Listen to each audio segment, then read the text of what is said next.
Okay, ready? 1 2 3 start. ಕರುನಾಡಿಗೆ ನಮಸ್ಕಾರ. ನಾನು ನಿಮ್ಮ ಶಾಂತಲಕ್ಷ್ಮಿ ದಾನಯ್ಯ ಕವಡ್ಗಿಮಠ್. ಊರು ತೊಳ್ನೂರು, ತಾಲೂಕಾ ಅಕ್ಕಲಕೋಟೆ, ಜಿಲ್ಲಾ ಸೋಲಾಪುರ್, ಮಹಾರಾಷ್ಟ್ರ. ಇವತ್ತು 70ನೇಯ ಕನ್ನಡ ರಾಜ್ಯೋತ್ಸವದ ಹಾರ್ದಿಕ ಶುಭಾಶಯಗಳು. ಅರೆ ವಾ, ವೆರಿ ಗುಡ್. ಕೈ ಒಳಗೆ ದೀಪ ಹಿಡಿದ್ರಿ. ಹಚ್ಚೇವು ಕನ್ನಡದ ದೀಪ, ಹಚ್ಚೇವು ಕನ್ನಡದ ದೀಪ, ಕರುನಾಡ ದೀಪ, ಸಿರಿನುಡಿಯ ದೀಪ, ಒಲವೆತ್ತಿ ತೋರುವ ದೀಪ. ಹಚ್ಚೇವು ಕನ್ನಡದ ದೀಪ, ಹಚ್ಚೇವು ಕನ್ನಡದ ದೀಪ, ಹಚ್ಚೇವು ಕನ್ನಡದ ದೀಪ, ಕರುನಾಡ ದೀಪ, ಕರುನಾಡ ದೀಪ, ಸಿರಿನುಡಿಯ ದೀಪ, ಒಲವೆತ್ತಿ ತೋರುವ ದೀಪ. ಹಚ್ಚೇವು ಕನ್ನಡದ ದೀಪ, ಹಚ್ಚೇವು ಕನ್ನಡದ ದೀಪ. ಅಮ್ಮ, ಥ್ಯಾಂಕ್ ಯು. ನಾಳೆ ಕೆಸೆಟ್ ಎಕ್ಸಾಮ್ ಇದೆ. ಎಲ್ಲರದ್ದು ನಾಳೆ ಕೆಸೆಟ್ ಎಕ್ಸಾಮ್ ಇದೆ. ಅವ್ರಿಗೆಲ್ಲರಿಗೂ ಒಂದು ಶುಭಾಶಯ ಹೇಳ್ಬಿಡು. ಎಲ್ಲರೂ ಒಳ್ಳೆಯ ಎಕ್ಸಾಮ್ ಚೆನ್ನಾಗಿ ಬರೀರಿ. ನೀವೆಲ್ಲರೂ ಪರೀಕ್ಷೆ ಪಾಸ್ ಆಗಿರಿ. ಪಾಸ್ ಆಗಿದ್ಮೇಲೆ ಪೇಡ ತಂದು ಕೊಡ್ರಿ. ಎಲ್ಲರೂ ಪೇಪರ್ ಚೆನ್ನಾಗಿ ಬರೀರಿ. ಅಕ್ಕಲ್ಕೋಟ್ ಪೇಡ ತೊಂಬರಿ. ಎಲ್ಲರೂ ಪಾಸ್ ಆಗಿರಿ. ಎಲ್ಲರೂ ಪಾಸ್ ಆರಿ. Okay, good. ಇದು ಹೇಳ್ತೀನಿ, ನಾ ಇಲ್ಲೇ ಹಿಡ್ತೋಣ. ನಾ ಆಡ್ಕೋತಪ್ಪ. ಮೈಕ್ ನಾನೇ ಹೋಯ್ತಿದ್ ನೋಡಿ ಆಡಕ್.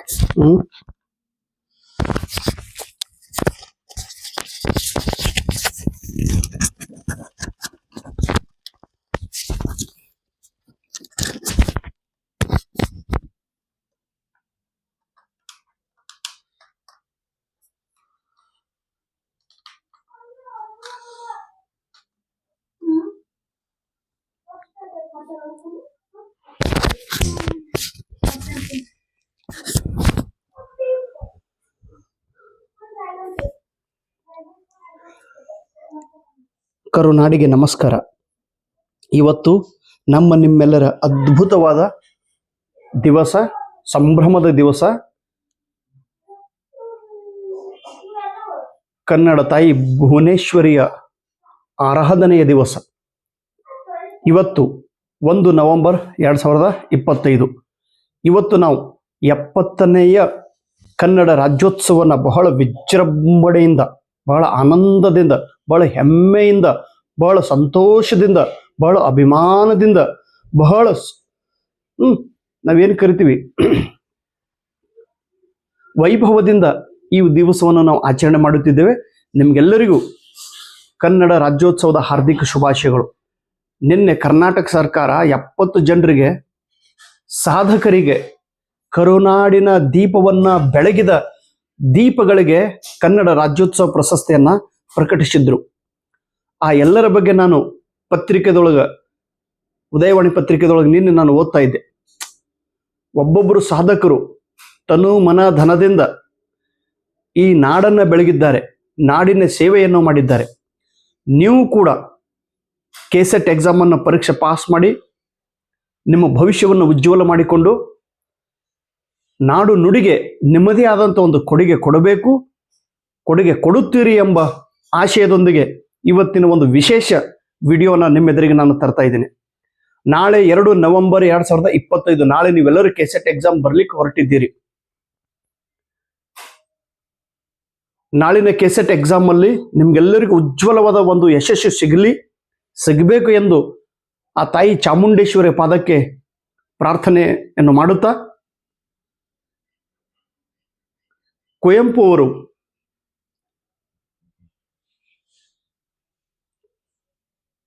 ನೀನು ಎಲ್ಲೇ ಇರು, ಎಂತಾದರೂ ಇರು, ಸದಾ ನೀನು ಕನ್ನಡನಾಗಿರು. ಕನ್ನಡಕ್ಕಾಗಿ ನಿನ್ನ ಕೈ ಎತ್ತು, ನಿನ್ನ ಕೈ ಕಲ್ಪವೃಕ್ಷವಾಗುತ್ತದೆ. ಕನ್ನಡಕ್ಕಾಗಿ ನೀನು ಕೆಲಸ ಮಾಡು, ನಿನ್ನ ಭವಿಷ್ಯ ಉಜ್ವಲವಾಗುತ್ತದೆ ಅನ್ನುವ ದೈವ ವಾಣಿಯನ್ನು ಹೇಳಿದಂತ ಕುವೆಂಪು ಅವರ ಪಾದಕ್ಕೆ ನಮಸ್ಕರಿಸುತ್ತಾ, ಸಿರಿಗನ್ನಡಂ ಗೆಲ್ಗೆ ಸಿರಿಗನ್ನಡಂ ಬಾಳ್ಗೆ.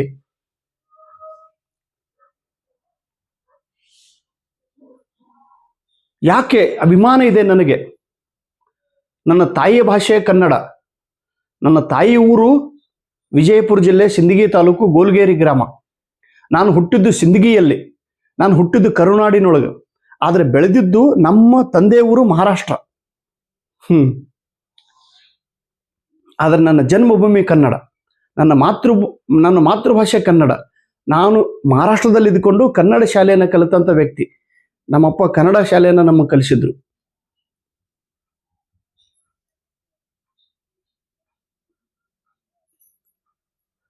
ನಾಳೆ ಕೆಸೆಟ್ ಎಕ್ಸಾಮ್ದಲ್ಲಿ ನಿಮಗೆ ಯಶಸ್ಸು ಸಿಗಬೇಕಾದ್ರೆ ಎಕ್ಸಾಕ್ಟ್ ಏನ್ ಮಾಡಬೇಕು ಅನ್ನೋದನ್ನ ಈ ಕೊನೆಯ ಒಂದು ಚಿಕ್ಕ ವಿಡಿಯೋದಲ್ಲಿ ನಾನು ನಿಮಗೆ ಮಾಹಿತಿಯನ್ನ ಕೊಡುತ್ತೇನೆ.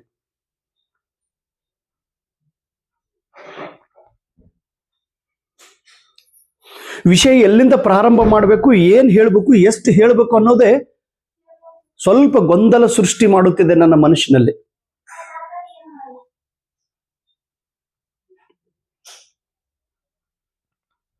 ಕೊನೆ ಹಂತದೊಳಗೆ ಗೊಂದಲಕ್ಕೆ ನಾವು ಈಡಾಗಬಾರದು ಅನ್ನೋದೇ ಯಶಸ್ಸಿನ ಮಂತ್ರ.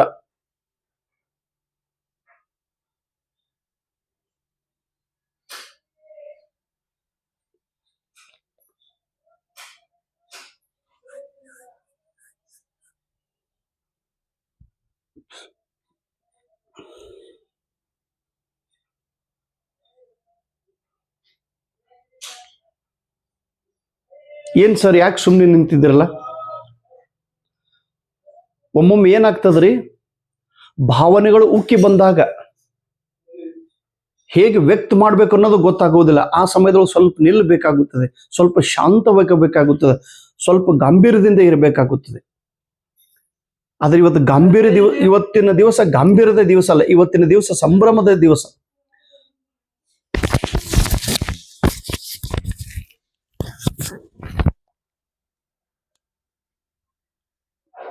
ನಾವು ಕನ್ನಡಿಗರ ಬಗ್ಗೆ ಅಭಿಮಾನ ಯಾಕೆ ಹೊಂದಬೇಕು? ಅದಕ್ಕೆ ಒಂದು ಪ್ರಮುಖ ಕಾರಣ.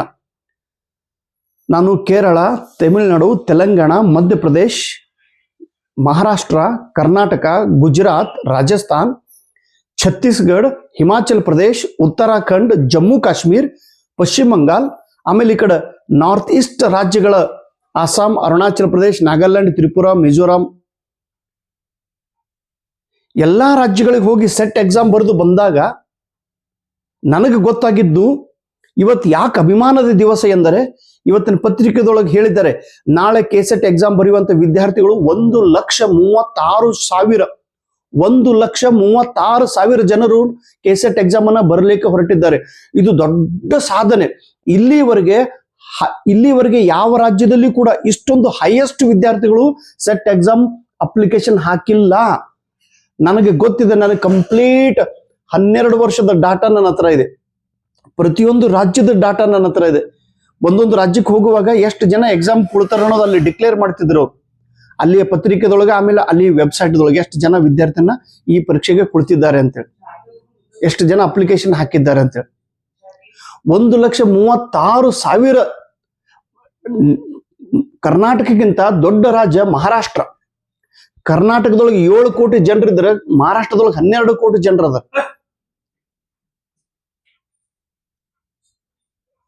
ಕ್ಷೇತ್ರಫಲದ ದೃಷ್ಟಿಯಿಂದ ದೊಡ್ಡ ರಾಜ್ಯ ಇದ್ರೂ ಕೂಡ ಮಹಾರಾಷ್ಟ್ರದೊಳಗ ಹೋದ ಬಾರಿ ನಿನ್ನೆ 2025ರಲ್ಲಿ ನಡೆದ ಮಹಾರಾಷ್ಟ್ರ ಸೆಟ್ ಎಕ್ಸಾಮ್ ಅಲ್ಲಿ 1,10,000 ಜನ ಅಪ್ಲಿಕೇಶನ್ ಹಾಕಿದ್ರು. ಅಲ್ಲಿಕ್ಕಿಂತ ಹೆಚ್ಚು ನೋಡ್ರಿ ಆಂಧ್ರ ಪ್ರದೇಶ ಸೆಟ್ ಎಕ್ಸಾಮ್. ನಾ ಹೇಳಿನಲ್ರಿ, ಎಲ್ಲಾ ರಾಜ್ಯದಕ್ಕಿಂತ ಅತಿ ಹೈಯೆಸ್ಟ್ ನಂಬರ್ ಎಕ್ಸಾಮ್ ಅನ್ನ ಬರ್ಲಿಕ್ಕೆ ಹೊರಟಂತ ನೀವೆಲ್ಲ ಕನ್ನಡಿಗರು, ನೀವು. ಹೀಗಾಗಿ ಶಿಕ್ಷಣ ಕ್ಷೇತ್ರದೊಳಗ ಕರ್ನಾಟಕ ದಾಪುಗಾಲು ಇಡುತ್ತಿದೆ. ಅದಕ್ಕೆ ಜೀವಂತ ಉದಾಹರಣೆ ಇದು 1,36,000 ಜನರು. ಆಮೇಲೆ ಅತಿ ಹೆಚ್ಚು ಸ್ಟೇಟ್ ಯೂನಿವರ್ಸಿಟಿಗಳು ಹೊಂದಿದ ರಾಜ್ಯ ಕರ್ನಾಟಕ. ಇಲ್ಲಿ 42 ಸ್ಟೇಟ್ ಯೂನಿವರ್ಸಿಟಿಗಳು ಇವೆ. ಅತಿ ಹೆಚ್ಚು ಸ್ಟೇಟ್ ಅಂದ್ರೆ ರಾಜ್ಯ ವಿಶ್ವವಿದ್ಯಾಲಯಗಳು ಇರುವ ರಾಜ್ಯ ಯಾವುದು ಅಂತೇಳಿ ಕರೀತಾರೆ, ಕರ್ನಾಟಕ ರಾಜ್ಯ. ಇಡೀ ದೇಶದೊಳಗ್ರಿ ಹೈಯೆಸ್ಟ್ ಯೂನಿವರ್ಸಿಟಿ ಅದು 97 ಗುಜರಾತ್ದೊಳಗೆ. Deemed university, private university, central university, state university. ಆದ್ರೆ ಅತಿ ಹೆಚ್ಚು ಸ್ಟೇಟ್ ಯೂನಿವರ್ಸಿಟಿಗಳು ಇರುವ ರಾಜ್ಯ ಕರ್ನಾಟಕ. ಹೀಗಾಗಿ ಶಿಕ್ಷಣ ಕ್ಷೇತ್ರದೊಳಗೆ ಕ್ರಾಂತಿಯನ್ನು ಉಂಟು ಮಾಡುತ್ತಿರುವ ರಾಜ್ಯ ಅಂದ್ರೆ ಕೇವಲ ಕರ್ನಾಟಕ. ಇವನ್ ಇಲ್ಲಿ ಮಹಾರಾಷ್ಟ್ರದೊಳಗ್ರಿ ಇಷ್ಟೆಲ್ಲ ನಾನು ಪಾಸ್ ಆಗೇನ್ರಿ, ಎಷ್ಟೋ ಜನ ಪರೀಕ್ಷೆ ಪಾಸ್ ಆಗಿರಿ. ಇಲ್ಲಿ ಗೌರ್ಮೆಂಟ್ ನೌಕರಿ ಇಲ್ಲ. ಇಲ್ಲಿ ಎಲ್ಲಾ ಕಾಲೇಜಸ್ಗಳು ಎಲ್ಲ ಪ್ರೈವೇಟ್ ಕಾಲೇಜ್ ಅದಾರು, ಎಲ್ಲ ಎಡೆಡ್ ಕಾಲೇಜ್ ಅದಾವ. ಎಲ್ಲ ಒಬ್ಬ ದೊಡ್ಡ ವ್ಯಕ್ತಿ ಅವನ ಕೈ ಕೆಳಗೆ ಇವೆಲ್ಲ ಕಾಲೇಜಸ್ಗಳು, ಸೀನಿಯರ್ ಕಾಲೇಜ್, ಡಿಗ್ರಿ ಕಾಲೇಜ್. ಇಲ್ಲಿ ಯಾವುದೇ ಪ್ರಕಾರದ ನಿಮ್ಮ ಪ್ರಕಾರ KPS ಮೂಲಕ ಅಥವಾ KS ಮೂಲಕ ಇಲ್ಲಿ ಭರ್ತಿ ಮಾಡುವುದಿಲ್ಲ ಮಹಾರಾಷ್ಟ್ರದೊಳಗೆ. ನೀವೆಲ್ಲರೂ ಅದೃಷ್ಟವಂತರು, ನೀವೆಲ್ಲರ ಬುದ್ಧಿವಂತರು, ನೀವೆಲ್ಲರೂ ಜ್ಞಾನವಂತರು, ಜಾಗೃತ ಇರೋದು ಕರ್ನಾಟಕದೊಳಗನೆ.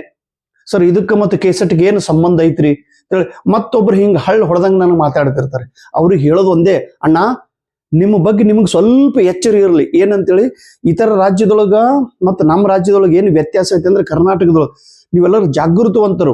ಇಲ್ಲಿ ಒಂದು ಸರ್ಟಿಫಿಕೇಟ್ ಕೈ ಒಳಗಿದ್ರೆ ಸಾಕು, ನಿಮ್ಮ ಬದುಕು ಸಮೃದ್ಧವಾಗುತ್ತದೆ, ನಿಮ್ಮ ಬದುಕು ಸ್ಥಿರವಾಗುತ್ತದೆ, ನಿಮ್ಮ ಬದುಕು ಹೆಮ್ಮೆಯಿಂದ ನೀವು ಬದುಕಲಿಕ್ಕೆ ದಾರಿ ಉಂಟಾಗುತ್ತದೆ. 1,36,000 ಜನ ಇಲ್ಲಿ ತನಕ ಇಷ್ಟು KCET ಎಕ್ಸಾಮ್ ಅಪ್ಲಿಕೇಶನ್ ಹಾಕೇ ಇಲ್ಲ. ನಾನು 2007ರಿಂದ ನೋಡ್ತೀನಿ ನಾನು ಅಪ್ಲಿಕೇಶನ್ ಹಾಕಿದ್ರು. 2007 ಎಷ್ಟು ಜನ ಹಾಕಿದ್ರು. ಕುವೆಂಪು ಯೂನಿವರ್ಸಿಟಿ ಮೊದಲಿಗೆ KCET ಕಂಡಕ್ಟ್ ಮಾಡ್ತಿದ್ರು. ಆಮೇಲೆ 2011 ಎಷ್ಟು ಜನ ಅಪ್ಲಿಕೇಶನ್ ಹಾಕಿದ್ರು, 2009 ಎಷ್ಟು ಜನ, 2012, 13, 14, 15, 16, 17, 18, 19, ಮೊನ್ನೆ 21, 23, 24, ಇದು 25. ಪ್ರತಿಯೊಂದು ಸೆಟ್ ಎಕ್ಸಾಮ್ ಅದು ನನ್ನ ಕಡೆ ಡಾಟಾ ಇದೆ. ಅತಿ ಹೆಚ್ಚು ಅಪ್ಲಿಕೇಶನ್ ಹಾಕಿದವರು. ಹೀಗಾಗಿ ಅತಿ ಹೆಚ್ಚು ಪರೀಕ್ಷೆ ಪಾಸ್ ಆಗೋರು ಇದೇ ಬಾರಿ 8,000 ವಿದ್ಯಾರ್ಥಿಗಳು KCET ಪರೀಕ್ಷೆ ಪಾಸ್ ಮಾಡೋರು ಇದಾರೆ ಈ ಬಾರಿ. ಅದು ಕ್ಯಾಲ್ಕುಲೇಷನ್ ಹೀಗೈತಿ, 6% ವಿದ್ಯಾರ್ಥಿಗಳನ್ನ ಪಾಸ್ ಅಂತ ಹೇಳಿ ಡಿಕ್ಲೇರ್ ಮಾಡಬೇಕು. 1,00,000 ಇದ್ರಂದ್ರೆ 6,000 ಜನ, 36,000 ಜನ ಎಕ್ಸ್ಟ್ರಾ ಅದಾರ. ಎಷ್ಟು ಹೆಚ್ಚಿಗೆ ಅಪ್ಲಿಕೇಶನ್ ಹಾಕುತ್ತಾರೋ ಅಷ್ಟು ಪರೀಕ್ಷೆ ಪಾಸ್ ಆಗೋರಿಗೆ ಬಹಳ ಅನುಕೂಲ ಆಗ್ತಾ ಇದ್ರಿ. ಹಿಂಗಾಗಿ ನೀವು ಎಕ್ಸಾಮ್ಗೆ ಹೋಗುವಾಗ ಖುಷಿಯಿಂದ ಹೋಗ್ಬೇಕು. ಜಾಸ್ತಿ ಜನ ಅಪ್ಲಿಕೇಶನ್ ಹಾಕ್ಯಾರ ಅಂತೇಳಿ ಹೆದರಬಾರದು. ಅಪ್ಲಿಕೇಶನ್ ಹಾಕೋರ ಸಂಖ್ಯೆನೇ ಬೇರೆ, ಸೀರಿಯಸ್ ಆಗಿ ಓದೋರ ಸಂಖ್ಯೆನೇ ಬೇರೆ. ಆಮೇಲೆ ಇಲ್ಲಿ KCET ಎಕ್ಸಾಮ್ದೊಳಗ ಏನು ಬೆನಿಫಿಟ್ ಐತಿ ಗೊತ್ತದ್ರಿ, ಅತಿ ಹೈಯೆಸ್ಟ್ ಯಾರು ತಗೊಂಡಿರ್ತಾರ ಅವರಿಂದ ಒಂದು ರ್ಯಾಂಕ್, ಅವರಿಂದನೇ ರ್ಯಾಂಕ್ ಸ್ಟಾರ್ಟ್ ಆಗ್ತದೆ. ಅತಿ ಹೈಯೆಸ್ಟ್ ತಗೊಂಡವನೇ 150 ಮಾರ್ಕ್ಸ್ ತಗೊಂಡಿದ್ರೆ ಅದಕ್ಕಿಂತ ಕೆಳಗಿನವರು ಒಂದು ಎಷ್ಟು ಜನ ತಗೊಂಡ್ರೆ ನೋಡ್ತಾರೆ, 6% ಕಟ್ ಆಫ್ ಮಾಡ್ತಾರೆ. ಹೀಗಾಗಿ ಕ್ವಶನ್ ಪೇಪರ್ ಎಷ್ಟು ಹಾರ್ಡ್ ಐತಿ, ಕ್ವಶನ್ ಪೇಪರ್ ಎಷ್ಟು ಈಜಿ ಐತಿ ಅದು ಇಂಪಾರ್ಟೆಂಟ್ ಅಲ್ಲ. ಅತಿ ಹೈಯೆಸ್ಟ್ ಮಾರ್ಕ್ ಯಾರು ತಗೊಂಡಿರ್ತಾರೆ ಅವ್ರ ಕೆಳಗೆ ಏನ್ 10 ಜನ ಅದಾರ, 6 ಜನ ಅದಾರ, ಅವರನ್ನ ಡಿಕ್ಲೇರ್ ಮಾಡ್ತಿರ್ತಾರೆ. ಸೊ ಪ್ಲೀಸ್, ಸಂಖ್ಯೆ ಹೆಚ್ಚಾಗಿದೆ ಅಂತೇಳಿ ಹೆದರೋ ಅವಶ್ಯಕತೆ ಇಲ್ಲ. ಈ ಸಲ ಈ ಬಾರಿ ಹೆಚ್ಚಿಗೆ ವಿದ್ಯಾರ್ಥಿಗಳು KCET ಅನ್ನು ಪರೀಕ್ಷೆ ಪಾಸ್ ಮಾಡೋರಿದ್ದಾರೆ. 1,36,000 ಜನ ಅಪ್ಲಿಕೇಶನ್ ಹಾಕ್ಯಾರ. ಇದರ ಅರ್ಥ ನೀವೆಲ್ಲರೂ ಎಷ್ಟು ಅವೇರ್ನೆಸ್ ಐತಿ ನಿಮ್ಮ ಹತ್ರ, ಗ್ಯಾರಂಟಿ. ಇದು ಈ KCET ಅಂದ್ರೆ ಒಂದು ನೌಕರಿ ಎಕ್ಸಾಮ್ ಇದ್ದ ಹಾಗೆ. This is a primary exam, primary school teacher exam ಇದ್ದ ಹಾಗೆ. ಇದು SDA ಎಕ್ಸಾಮ್ ಇದ್ದ ಹಾಗೆ, FDA ಒಂದು ಎಕ್ಸಾಮ್ ಇದ್ದ ಹಾಗೆ. ಇದು ಪರೀಕ್ಷೆ ಪಾಸ್ ಆದ ತಕ್ಷಣನೇ ನಿಮ್ ಕೈ ಒಳಗೊಂದು certificate. Within 2 months KCET pass ಆದ ತಕ್ಷಣ ನಾಳೆ ಎಕ್ಸಾಮ್ ಬರೀತೀರಿ, ನಾಳೆನೇ ಡಿಕ್ಲೇರ್ ಆಗ್ತೈತಿ ನಿಮ್ದು ಎಷ್ಟು ಮಾರ್ಕ್ಸ್ ಬಂದಿರುತ್ತೆ ಅನ್ನೋದು. ಅದ್ರ ಮೇಲೆ ಅಂದ್ರೆ 8-10 ದಿನದ 1 ತಿಂಗಳದೊಳಗೆ ನಿಮ್ ಕೈ ಒಳಗೆ KCET certificate hand over. KCET certificate ಬಂತಂದ್ರೆ ಮುಗೀತು, ನೀವು ಒಂದು ತೋಲ್ ಸೆಟಲ್ ಆಗಲೇಬೇಕು. ಅಷ್ಟು ಶಕ್ತಿ KCET ಸರ್ಟಿಫಿಕೇಟ್ ಅದೊಳಗೈತಿ. ಹಿಂಗಾಗಿ ಎಕ್ಸಾಮ್ಗೆ ಹೋಗುವಾಗ ಬಹಳ ಹೆಮ್ಮೆಯಿಂದ ಮತ್ತು ಗಾಂಭೀರ್ಯದಿಂದ ಎಕ್ಸಾಮ್ ಅನ್ನ ನೀವು ಫೇಸ್ ಮಾಡಬೇಕು, ಎಕ್ಸಾಮ್ ಅನ್ನ ನೀವು ಎದುರಿಸಬೇಕು. KCET ಆಗಲಿ ನೆಟ್ ಎಕ್ಸಾಮ್ ಆಗಲಿ, KCET ಗಿಂತ ನೆಟ್ ಎಕ್ಸಾಮ್ ತುಂಬಾ ಈಸಿ ಆಗಿದೆ. ಸಮರ್ಥ, ಮೊಬೈಲ್ ಬಂದ್ ಮಾಡೋ ಒಂದ್ ಸ್ವಲ್ಪ. ಏನು ಮುಂಜಾನೆ ಹಿಡಿದು ಬರೀ ಮೊಬೈಲ್ ಒಂದು ಹಿಂಗೆ ರೀ, ಹಿಂಗೆ ಹಾಳಾಗಿ ಹೋಗು. ಇವು ಏನದಾವಲ್ಲ ಎಲ್ಲ ಕ್ವಾಣಿನ ಮುಂದೆ ಎಟ್ಟು ಭಾರಿಸಿದ್ರು ಏನಂತ ಗಂಟು ಹೊಡೆಯವ ಇಂಥವೇ ಇರ್ತಾವ ಲೈಫ್ದೊಳಗೆ. ನಿಮಗೆ ಎಷ್ಟು ಹೇಳಿದ್ರು ತಿಳ್ಕೊಳ್ಳೋ ಶಕ್ತಿ ನಿಮ್ಮ ಹತ್ರ ಇದ್ದಿತ್ತಿಲ್ಲ ಅಂದ್ರೆ ನೋ ಯೂಸ್. ಯಾರಿಗೆ ತಿಳಿಸಿ ಹೇಳ್ತಾರ್ರಿ ಅಪ್ಪ, ಯಾರಿಗೆ ಟೈಮ್ ಐತಿ ನಿಮಗೆ ತಿಳಿಸಿ ಹೇಳೋಕ? ಯಾರಿಗೂ ಟೈಮ್ ಇಲ್ಲ, ಯಾರಿಗೂ ಹೇಳೋದಿಲ್ಲ. ನಿಮ್ಗೆ ನೀವೇ ಅರಿವಾಗ್ಬೇಕು, ಅರಿವೇ ಗುರು. ಅದಕ್ಕೆ ನೀವು ಅನ್ಬೋದು ಸರ್ KCET ಗಿಂತ ನೆಟ್ ಎಕ್ಸಾಮ್ ಈಸಿ ಆಗಿದೆ. ಇವತ್ತು ಬೆಳಗ್ಗೆನೆ ನನಗೊಬ್ರು ಪ್ರಿಯಾಂಕಾ ಅಂತೇಳಿ ಎಲ್ಲಿ ಶಿವಮೊಗ್ಗಲಿಂದ ಒಂದು ಮೆಸೇಜ್ ಮಾಡಿದ್ರು. ಆ ತಂಗಿ ಏನಂದ್ರ, ಸರ್ ನಾನು ನೆಟ್ ಎಕ್ಸಾಮ್ ಪಾಸ್ ಮಾಡಿದ್ದೀನಿ ಸರ್. ಆ ನೆಟ್ ಸರ್ಟಿಫಿಕೇಟ್ ಇಟ್ಕೊಂಡು ಇವತ್ತು ಕುವೆಂಪು ವಿಶ್ವವಿದ್ಯಾಲಯದೊಳಗೆ ನನಗೆ ಅಸಿಸ್ಟೆಂಟ್ ಲೈಬ್ರರಿಯನ್ ಅಂತೇಳಿ ನಾನು ನೌಕರಿ ತೆಗೆದುಕೊಂಡಿದ್ದಾರೆ ಸರ್. ಇದು ಗೆಸ್ಟ್ ಪೋಸ್ಟ್ ಇದೆ ಸರ್, ಆದ್ರೂ ಒಂದು ಗೌರವದ ಪೋಸ್ಟ್ ಇದೆ ಸರ್. ಒಳ್ಳೆ ಸ್ಯಾಲ್ರಿ ನನಗೆ ಕೊಡ್ತಾರೆ ಸರ್. ಒಂದು ಸ್ಥಾನ ಮಾನ ಮತ್ತು ಗೌರವ ನನಗೆ ದೊರಕಿದೆ ಸರ್. ಇವತ್ತು ಬಹಳ ಸಂತೋಷ ಆಗಿದೆ ಅಂತ ತಿಳ್ಕೊಂಡು ಇವತ್ತು ಬೆಳಗ್ಗೆನೆ ಮೆಸೇಜ್ ಮಾಡಿದ್ರು. ಒಂದು ಸರ್ಟಿಫಿಕೇಟ್ ಇದ್ದಾಗ ಲೈಫ್ ಬದಲಾವಣೆ ಆಗ್ತಿತ್ತಂದ್ರೆ ಇದು ಆ ಪ್ರಿಯಾಂಕ ತಂಗಿಯ ಒಂದು ಸಾಧನೆ. ಪ್ರಿಯಾಂಕ ತಂಗಿ ಅವ್ರು ಮಾಡಿ ತೋರಿಸಿದ್ರು. ನೀವು ಕೂಡ, ಅವ್ರು ಶಿವಮೊಗ್ಗದವರು, ಅತಿ ಬುದ್ಧಿವಂತರ ಜಿಲ್ಲೆ ಅಂತೇಳಿ ಕರೀತಾರೆ ಶಿವಮೊಗ್ಗದವರು.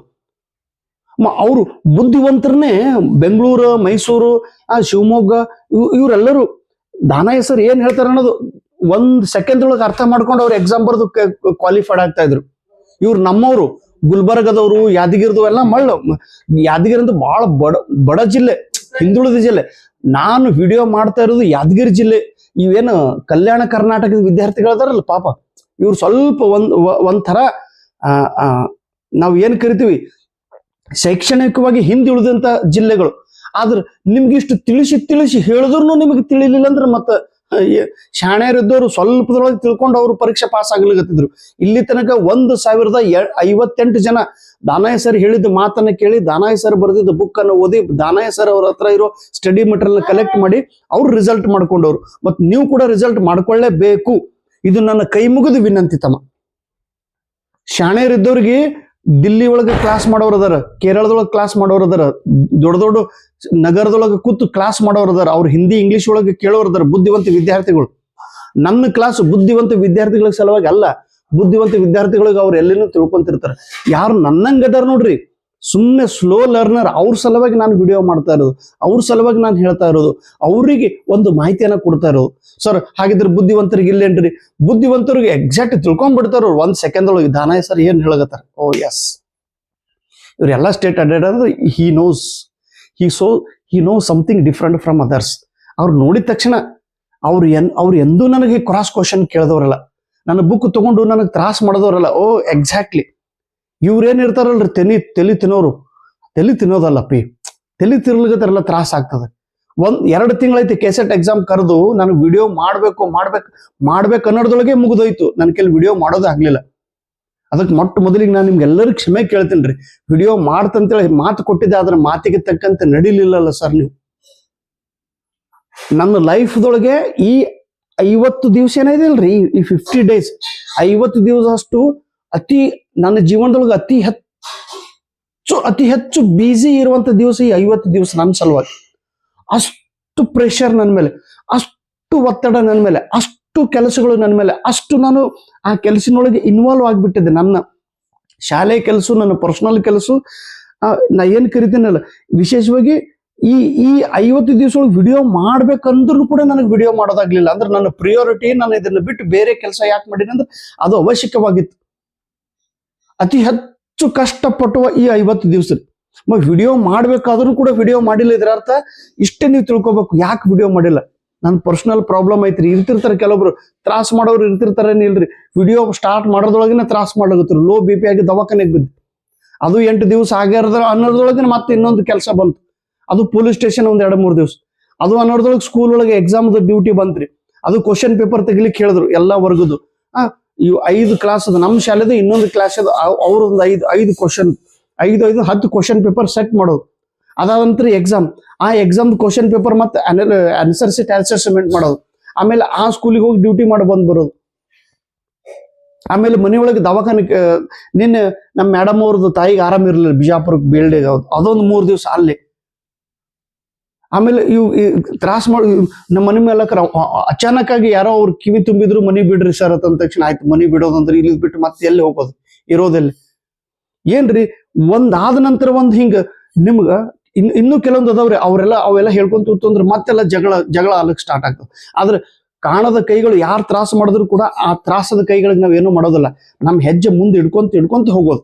ಸೊ ಪ್ಲೀಸ್, ನಿಮಗೆ ಯಾರೇ ನೋವು ಕೊಟ್ರು, ಯಾರೇ ತ್ರಾಸ ಮಾಡಿದ್ರು, ಯಾರೇ ಹಿಂದೆ ಜಗ್ಗುದ್ರು ಕೂಡ ನೀವು ನಿಮ್ಮ ಹೆಜ್ಜೆ ಗುರಿ ಕಡೆಗೆ ಹಿಡ್ಕೊಂತ ಹೋಗ್ಬೇಕು.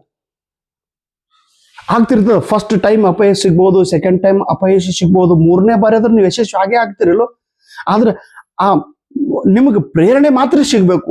ಎಲ್ಲಿವರೆಗೆ ನೀವು ಪ್ರೇರಣೆ ಪಡೆಯುವುದಿಲ್ಲವೋ ಅಲ್ಲಿವರೆಗೆ ರಿಸಲ್ಟ್ ಮಾಡಲಿಕ್ಕೆ ಸಾಧ್ಯನೇ ಇಲ್ಲ. ಪ್ರೇರಣೆ ಹೇಗಿರ್ಬೇಕ್ರಿ, ಸ್ಟ್ರಾಂಗ್ ಇನ್ಸ್ಪಿರೇಷನ್. ಮೇರಿ ಕಾಮ್ ಅವರು ಮಣಿಪುರದವರು. ಆ ತಾಯಿ ಬಾಕ್ಸಿಂಗ್ ಫೀಲ್ಡ್ ದೊಳಗೆ ಟಾಪ್ ಲೆವೆಲ್ ಇರುವಂತ ತಾಯಿ. ಇವಾಗ ಅವಳ ಫಿಲ್ಮ್ ನೋಡ್ರಿ ಮೇರಿ ಕಾಮ್ ಅಂತೇಳಿ. ಅವಳು 1998 ಅಲ್ಲಿ ಅವಳದೊಂದು ಪಾಠ ಐತಿ. ಇವತ್ತು ನಾನು 10th ಹುಡುಗರು ಪಾಠ ಕಲಿಸುವಾಗ ಅದು ಎಕ್ಸಾಂಪಲ್ ನಿಮ್ಗೆ ಯಾಕೆ ಹೇಳ್ತಾ ಇದ್ದೀನಿ.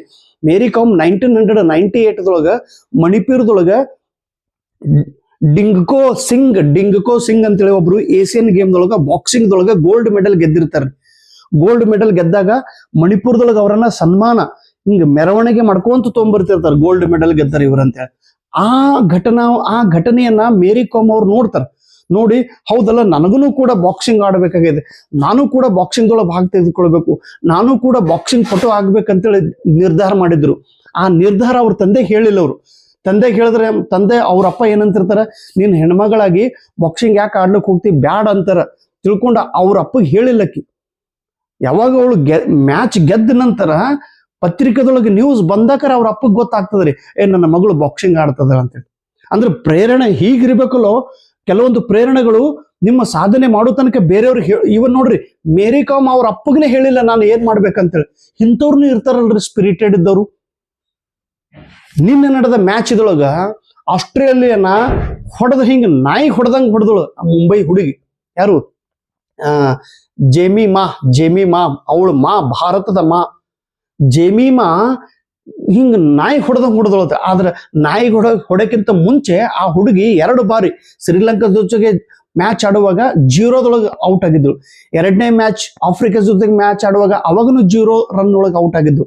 ಫಸ್ಟ್ ಮ್ಯಾಚ್ 0, ಸೆಕೆಂಡ್ ಮ್ಯಾಚ್ 0 ಅಂದ ತಕ್ಷಣ ಟೀಮ್ದವ್ರು ಏನ್ ಮಾಡಿದ್ರು, ಇಂಡಿಯನ್ ಟೀಮ್ದವ್ರು ಆ ಹುಡುಗಿಯನ್ನ ಆ ಕ್ರಿಕೆಟ್ ಮ್ಯಾಚ್ ಹೊರಗೆ ತೆಗೆದ್ರು, ನೀನು ಟೀಮ್ದೊಳಗೆ ಬೇಡ ಅಂತೇಳಿ. ಆದ್ರೆ ಸೆಮಿಫೈನಲ್ ಒಳಗೆ ಆ ಹುಡುಗಿಗೆ ಸೆಲೆಕ್ಟ್ ಮಾಡಿ ಮ್ಯಾಚ್ ಆಡ್ಲಿಕ್ಕೆ ಹಚ್ಚಿದ್ರು. Opposite team Australia team 15 match ಸತತ ಗೆದ್ದವರು, 8 ವರ್ಲ್ಡ್ ಕಪ್ ಗೆದ್ದವರು. ಅಂತ ಬಲಡ್ಡ ರಾಷ್ಟ್ರದ ಎದುರಿಗೆ ಆಟ ಆಡುವಾಗ ಜೇಮಿಮಾ ಎಷ್ಟು ಬಿರುಗಾಳಿ ಆಟ ಆಡೋದು ನೋಡ್ರಿ. ಮೊದಲನೇ ಮ್ಯಾಚ್ ಒಳಗೆ ಸೋತೀನಿ, 2ನೇ ಮ್ಯಾಚ್ ಒಳಗೆ ಸೋತೀನಿ, 3ನೇ ಮ್ಯಾಚ್ ಸೋಲು ಇರ್ಲಿ, ಫಸ್ಟ್ ಟೈಮ್ ಸೆಕೆಂಡ್ ಟೈಮ್ ಸೋಡ್ತೀನಿ ಅಂದ್ರೂ ಕೂಡ 3ನೇ time you have to put all your energy on your focus. ನಿಮ್ ಎನರ್ಜಿ ಎಷ್ಟು ಫೋಕಸ್ ಆಗಿರ್ಬೇಕಲ್ಲೋ. Leave the bad things behind and learn from that thing and focus on your target. 3ನೇ match ದೊಳಗೆ ಬಿರುಗಾಳಿ ಆಟ ಆಡಿ ಆಸ್ಟ್ರೇಲಿಯಾನ ಬಗ್ಗಿಸಿ ಇವಾಗ ಫೈನಲ್ ಹೋಗಿದ್ದಳು ಜೆಮಿಮಾ. ಅವಳು ಏನ್ ಹೇಳ್ತಾಳ್ರಿ, ನಾನು 2011 ಆ ಹುಡುಗಿ ಮುಂಬೈದಕ್ಕಿ ಸಚಿನ್ ತೆಂಡೂಲ್ಕರ್ 2011 ವರ್ಲ್ಡ್ ಕಪ್ ಗೆದ್ಕೊಂಡು ಬರ್ತಾ ಇದ್ರು. ಅವ್ರಿಗೆ ಸನ್ಮಾನ ಮಾಡುವ ಆ ಮೆರವಣಿಗೆ ನಾನು ನೋಡಿ ಖುಷಿಪಟ್ಟು ನಾನು ಆವಾಗ ನಿರ್ಧಾರ ಮಾಡಿದೆ, ನಾನು ಕೂಡ ಮ್ಯಾಚ್ ಆಡಬೇಕು, ನಾನು ಕೂಡ ಕ್ರಿಕೆಟ್ ಆಗಬೇಕು, ನಾನು ಕೂಡ ದೇಶಕ್ಕೆ ಹೆಸರು ತರಬೇಕು ಅನ್ನೋ. ನೋಡ್ರಿ, ಇನ್ಸಿಡೆಂಟ್ ಚಿಕ್ಕದಾಗಿರ್ಬೋದು, ಆದ್ರೆ ಒಂದು ಸಲ ಪ್ರೇರಣೆ ತಗೊಂಡು ದೃಢ ನಿರ್ಧಾರ ಮಾಡಿದ್ರೆ ರಿಸಲ್ಟ್ ಬರುತ್ತದೆ. ನಿಮ್ ಎದುರಿಗೆ ಇಡೀ ವರ್ಲ್ಡ್ ರೆಕಾರ್ಡ್ ಮಾಡಿದಂತ ದಾನಾಯ್ ಸರ್ ನಿಮ್ ಎದುರಿಗೆ ಅದರ್ರಿ. 79 ಟೈಮ್ಸ್ ಪರೀಕ್ಷೆ ಪಾಸ್ ಮಾಡೋದು ಅಷ್ಟು ಹಗರಲ್ಲ, ಅಷ್ಟು ಸರಳವಾದ ಕೆಲಸ ಅಲ್ಲ, ಅಷ್ಟು ಸಾಮಾನ್ಯವಾದ ಕೆಲಸ ಅಲ್ಲ ತಮ್ಮ. ಎಲ್ಲಿ ಜಮ್ಮು ಕಾಶ್ಮೀರ, ಎಲ್ಲಿ ರಾಜಸ್ಥಾನ್, ಎಲ್ಲಿ ಆಸಾಂ, ಎಲ್ಲಿ ನಾಗಾಲ್ಯಾಂಡ್, ಎಲ್ಲಿ ಕೇರಳ, ಎಲ್ಲಿ ಮಧ್ಯಪ್ರದೇಶ್, ಎಲ್ಲಿ ಗುಜರಾತ್, ಎಲ್ಲಿ ಛತ್ತೀಸ್ಗಢ, ಎಲ್ಲಿ ಪಶ್ಚಿಮ ಬಂಗಾಲ್, ಪ್ರತಿಯೊಂದು ರಾಜ್ಯಕ್ಕೆ ಹೋಗ್ಬೇಕಾದ್ರೆ ಎಷ್ಟು ಕಷ್ಟಪಟ್ಟಿರ್ಬೋದು, ಎಷ್ಟು ತ್ಯಾಗ ಮಾಡಿರ್ಬೋದು, ಎಷ್ಟು ಹಣ ಖರ್ಚು ಮಾಡಿರ್ಬೋದು, ಎಷ್ಟು ಶಾಲೆಯ ನೋವು ಅನುಭವಿಸಿರ್ಬೋದು, ಎಷ್ಟು ಕುಟುಂಬದ ತ್ರಾಸನ ಅನುಭವಿಸಿರ್ಬೋದು, ಅದನ್ನು ರಿಸಲ್ಟ್ ಮಾಡಿ ತೋರಿಸಿನಲ್ಲೋ. ಇಷ್ಟು ರಿಸಲ್ಟ್ ಮಾಡಿ ತೋರಿಸಂತ ನಿಮ್ಮ ದಾನಾಯ್ ಸರ್ ನಿಮ್ಮ ಎದುರಿಗೆ ಅದ್ರ ನನ್ನಿಂದ ಪ್ರೇರಣೆ ನಿಮ್ಗೆ ಸಿಗುದಿಲ್ಲನ್ರಿ. ಅದ್ಭುತವಾದ ಪ್ರೇರಣೆ ಸಿಗ್ತೈತಿ ತಮ್ಮ. ಪ್ರೇರಣೆ ಪಡೆದುಕೊಳ್ಳುವಂತ ಕೆಪಾಸಿಟಿ ನಿಮ್ಮ ಹತ್ರ ಇರಬೇಕು. ಎಲ್ಲಿವರೆಗೆ ನಿನ್ನ ದೃಷ್ಟಿ ಚೆನ್ನಾಗಿರುವುದಿಲ್ಲ ಅಲ್ಲಿವರೆಗೆ ನಿನಗೆ ಸೃಷ್ಟಿ ಮಾಡ್ಲಿಕ್ಕೆ ಸಾಧ್ಯನೇ ಇಲ್ಲ. 1,36,000 ಇರಲಿ, 2 ಲಕ್ಷ ಜನ ಎಕ್ಸಾಮ್ ಬರೀಲಿ, ನಾನ್ ಮಾಡ್ತೀನಿ ಸರ್, ನಾನ್ ರಿಸಲ್ಟ್ ಮಾಡ್ಲೇಬೇಕು ಅನ್ನುವ ಕಿಚ್ಚು ನಿನ್ನ ಮನುಷ್ಯನೊಳಗಿರ್ಬೇಕು. ದಾನಾಯ್ ಸರ್ ವಿಡಿಯೋ ಮಾಡದೇ ಇರ್ಲಿ, ದಾನಾಯ್ ಸರ್ ಹೇಳದೇ ಇರ್ಲಿ, ದಾನಾಯ್ ಸರ್ ಬುಕ್ ರೆಫರ್ ಮಾಡದೇ ಇರ್ಲಿ, ದಾನಾಯ್ ಸರ್ ಮಾಡಿದಾರೆ ಅಂದ್ರೆ ನಾನು ಮಾಡ್ಬೇಕು ಅನ್ನುವ ಹುಮ್ಮಸ್ಸು ನಿಮ್ಮ ಹತ್ರ ಬರ್ಬೇಕು. ಅಂದಾಗ ರಿಸಲ್ಟ್ ಬರೋದು. ಸುಮ್ಮನೆ ನಾನು ಮಾಡ್ತೀನಿ, ಅವರು ಅಪ್ಲಿಕೇಶನ್ ಹಾಕ್ಯಾರ ಅಂತೇಳಿ ನಾನು ಅಪ್ಲಿಕೇಶನ್ ಹಾಕೋದು, ಅವರು ಬರ್ದಾರಂತೇಳಿ ನಾನು ಬರೋದು. ಕ್ಯಾಶುವಲ್ ಅಪ್ರೋಚ್ ಇಟ್ರಂದ್ರೆ you will become a casual person. Don't be a casual person ತಮ್ಮ. ನಿನ್ನ ಸ್ಟ್ರಗಲ್ ಪೀರಿಯಡ್ ಒಳಗೆ ನಿನಗೆ ಯಾರೂ ಫೋನ್ ಮಾಡೋದಿಲ್ಲ. ಅವಾಗ ಒಂದು ಮಾತು ನೆನಪಿನಾಗ ಇಟ್ಕೋರಿ, ಯಶಸ್ಸಾದ ಮೇಲೆ ಫೋನ್ ಮಾಡಿದ್ರೆ ಅಂತ ಫೋನನ್ನು ರಿಸೀವ್ ಮಾಡಬಾರ್ದು. ನೀವು ಅಜ್ಜಿಬ್ಬಾತ್ ಫೋನನ್ನು ರಿಸೀವ್ ಮಾಡಬೇಕು. ನಿನ್ನ ಸ್ಟ್ರಗಲ್ ಪೀರಿಯಡ್ದೊಳಗ, ನಿನ್ನ ನೋವಿನ ಪೀರಿಯಡ್ದೊಳಗ, ನಿನ್ನ ಸಂಘರ್ಷದ ಪೀರಿಯಡ್ದೊಳಗ, ನಿನ್ನ ಕಷ್ಟದ ಸಮಯದೊಳಗ ಫೋನ್ ಮಾಡದೇ ಇರುವ ವ್ಯಕ್ತಿಗಳು ಗೆದ್ದಾಗ ಫೋನ್ ಮಾಡಿದಾಗ ಎದಕ್ಕೆ ಅವ್ರ ಫೋನ್ ಅನ್ನ ರಿಸೀವ್ ಮಾಡೋದು? ನೋ, ಸ್ಪಿರಿಟ್ ಹೀಗಿರ್ಬೇಕಲ್ಲೋ, ಶಾಂತಿಯಿಂದ. ಜೆಮಿಮಾ ಅಮ್ಮನ ಹೆಸರು ಒಮ್ಮೆಲೆ ಸ್ಫೋಟ ಆಯ್ತು. ಆದ್ರೆ ಅದು ಹೇಳ್ತೀನಲ್ಲ, ನೀನು ಗೆದ್ದಾಗ ಜಗತ್ತು ಚಪ್ಪಾಳೆ ಹೊಡಿತಿರ್ತದ್ರಿ. ಆದ್ರೆ ಗೆಲ್ಲೋಕ್ಕಿಂತ ಮುಂಚೆ ನೀನು ಗೆಲ್ಲಬೇಕು. 2 ಬಾರಿ 0 ಔಟ್ ಆಗಿ 3ನೇ ಮ್ಯಾಚ್ ಮಾಡಿ ತೋರಿಸೋದಿಲ್ಲ. ಮತ್ತೆ ನಿಮ್ ಕೈಲಿ ಯಾಕಾಗಂಗಿಲ್ಲ? ಪ್ರಿಯಾಂಕಾ ತಾಯಿ ಕೆಸೆಟ್ 2 ಬಾಲಿ ಫೇಲ್ ಆದ್ರೂ ನೆಟ್ ಎಕ್ಸಾಮ್ ಪಾಸ್ ಆಗಿ ಅಸಿಸ್ಟ್ ಎಲ್ಲಿ ಗೆಸ್ಟ್ ಲೈಬ್ರರಿ ಒಳಗೆ ಗೆಸ್ಟ್ ಅಂತೇಳಿ ದೊಡ್ಡ ಒಂದು ಹುದ್ದೆದೊಳಗೆ ಅವ್ರನ್ನ ಆಯ್ಕೆ ಆಗಿದ್ರು. ಇಂದಿಲ್ಲ ನಾಳೆ ಪರ್ಮನೆಂಟ್ ಹಾಗೆ ಆಗ್ತೈತಿ. ಪರ್ಮನೆಂಟ್ ವಿಚಾರ ಆಮೇಲೆ ಮಾಡೋಣ ಅಂತ, ನೌಕರಿದ ವಿಚಾರ ಮಾಡು. First get the certificate. Certificate ಕೈ ಒಳಗೆ ಬರಲಿ ತಮ್ಮ, ಎಲ್ಲನೇ ಚೇಂಜ್ ಆಗ್ತೈತಿ. ಇಲ್ಲ ಸರ್ ನಮಗೆ ಟೈಮೇ ಕೊಟ್ಟಿಲ್ಲ, 2 ತಿಂಗಳದೊಳಗೆ ಏನ್ ಮಾಡೋದು? ಯಾಕಪ್ಪ, ಅದಕ್ಕಿಂತ ಮುಂಚೆ 1 ತಿಂಗಳು ನಿಮ್ಗೆ ಹೇಳಿನಿಲ್ಲ ಕೆಸೆಟ್ ಬಿಡೋ, ಅದನ್ನ ಓದ್ರಿ ಅಂತೇಳಿ. ನಾವು ಏನ್ ಮಾಡ್ತೀವಿ, ನೀರಡಕ್ಕೆ ಆದ್ಮೇಲೆ ಬಾವಿ ಹಡ್ತೀವಿ, ಗಡ್ಡಕ್ಕೆ ಬೆಂಕಿ ಹತ್ತದ ನಂತರ ನಾವು ನೀರೆಲ್ಲದವ ಆರಿಸ್ತೀವಿ. ಹಾಗಲ್ಲ. ನಾಳೆ ಏನೇ ಆಗ್ಲಿ, ನಾಳೆ 180 ಮಿನಿಟ್ ಮಾತ್ರ ಹಿಂಗೆ ಅಲರ್ಟ್ ಒಳಗಿರ್ಬೇಕು. 180 ಮಿನಿಟ್ಸ್ ಇಷ್ಟು ಅಲರ್ಟ್ ಆಗಿರ್ಬೇಕಲ್ಲ. ಇವತ್ತಂತೂ ಚೆನ್ನಾಗಿ ನಿದ್ದೆ ಮಾಡ್ಬೇಕು ರಾತ್ರಿ. ಸರ್ ನೀವು ಅಂತೀರಿ ಚೆನ್ನಾಗಿ ನಿದ್ದೆನೇ ಹತ್ತುವುದಿಲ್ಲ. ಯಾರಿಗೆ ನಿದ್ದೆ ಹತ್ತುವುದಿಲ್ಲ ಗೊತ್ತಾ? ಯಾರು ಚೆನ್ನಾಗಿ ಅಭ್ಯಾಸ ಮಾಡಿರ್ತಾರೆ ಅವ್ರಿಗೆ ನಿದ್ದೆನೇ ಹತ್ತುವುದಿಲ್ಲ. ಫುಲ್ ಅವ್ರಿಗೆ ಟೆನ್ಷನ್ ಆಗಿರ್ತಾರೆ. ಟೆನ್ಷನ್ ಆಗ್ಲೇಬೇಕು. ಇವತ್ತು ಯಾರಿಗೆ ಟೆನ್ಷನ್ ಆಗ್ತಾವ ಅವ್ರು ನಾಳೆ ಪರೀಕ್ಷೆ ಪಾಸ್ ಆಗ್ತಾರೆ. ಬೆಳಗ್ಗೆ ಎದ್ದ ತಕ್ಷಣ ಚೆನ್ನಾಗಿ ಸ್ನಾನ ಮಾಡೋದು, ಚೆನ್ನಾಗಿ ಹಾಲು ಕುಡೋದು, ಅಥವಾ ಏನಾದ್ರೂ ಊಟ ಗೀಟ ಮಾಡೋದು, ಸ್ವಲ್ಪ ಒಳ್ಳೆ ತಿಂಡಿ ತಿಂದು ಬೇರೆಯವ್ರ ಜೊತೆ ಯಾರ ಜೊತೆಗೂ ಮಾತಾಡೋದಲ್ಲ, ದೇವ್ರಿಗೆ ನಮಸ್ಕಾರ ಮಾಡೋದು, ತಂದೆ ತಾಯಿಯರನ್ನ ನೆನೆಸೋದು, ಎಕ್ಸಾಮ್ ಹಾಲಿಗೆ ಹೋಗೋದು. ಎಕ್ಸಾಮ್ ಹಾಲಿಗೆ ಹೋಗುವಾಗ ಯಾರ ಜೊತೆ ಮಾತಾಡೋದು ಕೊಡೋದಿಲ್ಲ. ನೋ ಡಿಸ್ಕಷನ್, ಯಾವುದೂ ವಿಚಾರ ಮಾಡೋದಿಲ್ರಿ. ಕೈ ಒಳಗೆ ನಿಮ್ ಮೊಬೈಲ್ ಇತ್ತಂದ್ರೆ ಓಕೆ, ಕೈ ಒಳಗೆ ನಿಮ್ಮ ಏನ್ ನೋಟ್ಬುಕ್ ಅದು ಫಕ್ತ ರಿವಿಷನ್ ಸಲುವಾಗಿ ಮಾತ್ರ ತೆಗೆದುಕೊಂಡು ಹೋಗ್ಬೇಕು. ಎಕ್ಸಾಮ್ ಹಾಲ್ ನಾಳೆ ಅಲ್ಲೆಲ್ಲ ವೆರಿಫಿಕೇಶನ್ ನೋಡೋದೈತಿ, ಅದಕ್ಕಿಂತ ಮುಂಚೆ ಎಲ್ಲಿ ಇರ್ತೈತಿ ಅಲ್ಲಿ ಹೋಗಿ ಸುಮ್ ಕೂತ್ ಬಿಡೋದು. ಸ್ವಲ್ಪ ರಿವಿಷನ್ ಮಾಡ್ರಿ. ಬುಕ್ ಓದ್ಕೋತ್ ಕೂತ್ರಿ ಫೇಲ್ ಆಗಿರಿ ಅಂತ ತಿಳ್ಕೊಂಡ್ಬಿಡ್ತೀನಿ. ನಾಳೆ ಬುಕ್ ಯಾರು ಓದ್ತಿರಿ ಅವ್ರು ಫೇಲ್, ಇದು ಗ್ಯಾರಂಟಿ. ನಿಮ್ಗೆ ನಾನು ದಾನ ಸರ್ ಹಿಂಗೆ ಯಾಕತ್ರ, ಹೌದು ಹಂಗೆ ಐತಿ. ನಾಳೆ ಎಕ್ಸಾಮ್ ಸೆಂಟರ್ದೊಳಗೆ ಬುಕ್ ತೆರೆಕೊಂಡು ಕೂತ್ರಿ ತಿಳ್ಕೊಳ್ಳೋದು. ನೀವು ಸುಮ್ ಕೂತಲ್ಲಿ ನೋಡೋದು, ಬುಕ್ ಯಾರ್ಯಾರು ಓದಲತ್ತಾರ ಅವೆಲ್ಲ ಔಟ್ ಆತ ತಿಳ್ಕೊಳ್ಳೋದು. ಯಾರು ನೋಟ್ಬುಕ್ ಓದ್ತಿರ್ತಾರ ನೋಡ್ರಿ, ಯಾರು ರಿವಿಷನ್ ಮಾಡ್ತಿರ್ತಾರ, ಹುಲಿ ಇಲ್ಲದ ನೋಡೋದು, ಹುಲಿ ಇದು ಪಾಸ್ ಆಗ್ತದೆ, ಇಲ್ಲ ನೋಡ್ರಿ ತಂಗಿ ಪಾಸ್ ಆಗ್ತಾರೆ, ಇಲ್ಲ ಅಣ್ಣ ಪಾಸ್ ಆಗ್ತಾನೆ. ಬುಕ್ ತಗೊಂಡು ಹೋದ ಹೊಡಿಲಾಗ ಇದು ಲಾಗ್ ಹೊಡಿದ ನೋಡೋದು, ಹಾರ್ತದ ಸೀಟ್ ಅದು. ಮತ್ತು ಟೈಮ್ ಪಾಸ್ ಮಾಡ್ಕೋತ ಕೊಡೋದಿಲ್ರಿ. ಮಾತಾಡೋದಕ್ಕೂ ನೀವು ಹಿಂಗ ನನ್ನ ಬೈತೀನಿ ಅಂತ ಹೇಳಿ ಮತ್ತೆ ನೀವು ಒಬ್ರು ಬೈದೇ ಬಿಡ್ತಾರೆ. ಏನ್ ಸರ್ ಒಮ್ಮೆ ಡೈರೆಕ್ಟ್ ಬೈತಿರಿ ಇಲ್ಲ ಅಂತ ಹೇಳಿ ಮೊನ್ನೆ ವಿಡಿಯೋದೊಳಗೆ ಹೇಳಿದ್ದೆ, ಸ್ಟೇಟಸ್ ಇಡಬೇಡ್ರಿ ಹಂಗ ಹಿಂಗ ಅನ್ನೋ ಒಬ್ರೊಂದು, ಏನ್ ಸರ್ ಏನ್ ಬೈತಿರಿ ನೀವು ಅಂತ. ತಮ್ಮ ಕ್ಷಮೆ ಮಾಡ್ರಪ್ಪ, ಬೈಯಾಕರ ಒಮ್ಮೆ ಫೋರ್ಸರು ಬರ್ತಿರ್ತೀನಿ. ಅದ್ರ ನನ್ನ ಬೈಯೋ ಉದ್ದೇಶ ಏನು, ನಿಮ್ಮ ಸಮಯ ವೇಸ್ಟ್ ಮಾಡ್ಲಿಕ್ಕೆ ಹೋಗ್ಬೇಡ್ರಿ. ಅವ್ರದ್ದು ಸ್ಟೇಟಸ್ ನೋಡ್ಕೋತ ಕೂಡ ಟೈಮ್ ವೇಸ್ಟ್ ಆಗ್ತೈತಿ. ಆಮೇಲೆ ನೋಡೋಗಂತೀರಿ ಇದು ಭಾವನೆ ನಂದಿತ್ತು. ನೀವು ಬೈತೀನಿ ಇದ್ರ ಅರ್ಥ ಬುಕ್ ಓದ್ಕೋತ ಕೂಡ ಏನಾಗ್ತದೆ ಅನ್ನೋದ್ರಿ, ಟೆನ್ಷನ್ ಆಗ್ಲಿಕ್ಕೆ ಚಾಲೋ ಆಗ್ತದೆ. ಯಾವ್ದು ಓದೋದು ಬುಕ್ದೊಳಗೆ ಎಲ್ಲಾನೇ ಕೊಟ್ಟಿರ್ತಾರೆ. ನಾ ಹೇಳಿನ ನಂದು ಇದು ಬುಕ್ ನಾಳೆ ನೀವು ಓದ್ಕೋತ ಕೂಡೋದು ಇರ್ತದೇನ್ರಿ? ಇದು ಬುಕ್ ಓದೋದು ಅಲ್ಲ, ಇದು ಬುಕ್ ನಾಳೆ ಮುಂಜಾನೆ ಓದೋದಲ್ಲ. ಈ ಬುಕ್ದೊಳಗೆ ನಿನ್ನೆ ನಾನು 2-3 ರಿವಿಷನ್ ಕ್ಲಾಸ್ ಮಾಡಿದ್ದೆ, ಆ ಪಾಯಿಂಟ್ಸ್ ಓದ್ಬೇಕು.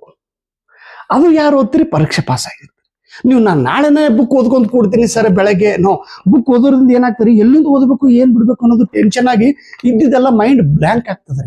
ನೋ, ನಾಳೆ ಬೆಳಗ್ಗೆ ಬುಕ್ ಓದ್ಕೋತ ಕೂಡ್ಬೇಡ್ರಿ.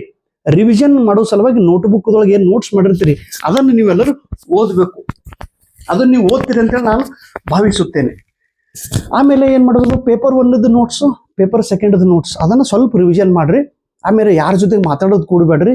No discussion. ಇನ್ನು ಎಷ್ಟು ಸ್ಟಡಿ ಮಾಡಿದೆ ಅವ್ರು ಏನೋ ಮಾತಾಡೋದಿಲ್ಲ, ಸುಮ್ ಶಾಂತ.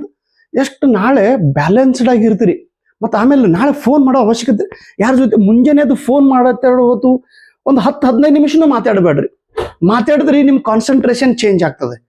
ನಿಮ್ ಫೋಕಸ್ ಏನಾಯ್ತು ನೋಡ್ರಿ, ನಾಳೆ ಬೆಳಗ್ಗೆಯಿಂದ 10 ಗಂಟೆವರೆಗೆ ಎಕ್ಸಾಮ್ ಹಾಲ್ ಒಳಗೆ ಹೋಗಿ ಕೂತ್ರು ಎಕ್ದಮ್ ಸೈಲೆಂಟ್.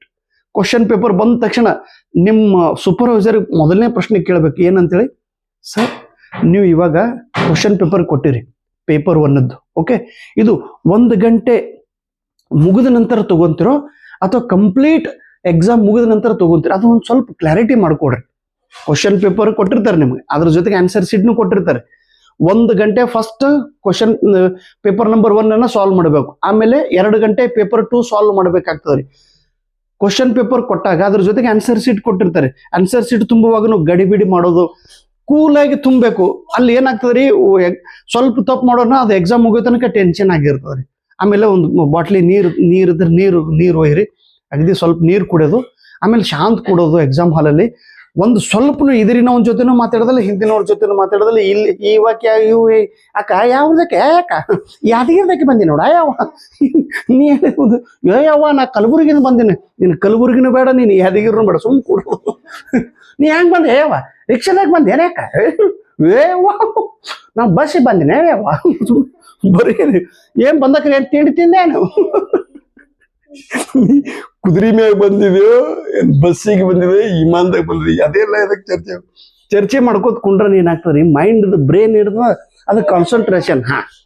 ಆ ಕಡೆ ಏನು ಯಾವ ಲಿಪ್ಟಿಕ್ ಭಾಳ ಚಂದ ಹಚ್ಕೊಂಡಿದೆ ನೋಡ ನಿನ್ನ ಬಾಯಾಗ ಮಾಡ ನೀ ಲಿಪ್ಟಿಕ್ ನಿನ್ನ ಡ್ರೆಸ್ ಅದೇನು ನೋಡಕ್ ಹೋಗ ಸುಮ್ ಕುಂಡ್ರದ ಗಪ್ ಅಂದ್ರೆ ಮೋತಿ ಉಬ್ಸ್ಕೊಂಡ್ರದಲ್ಲ ಹಿಂಗ್ ಕುಡ್ರ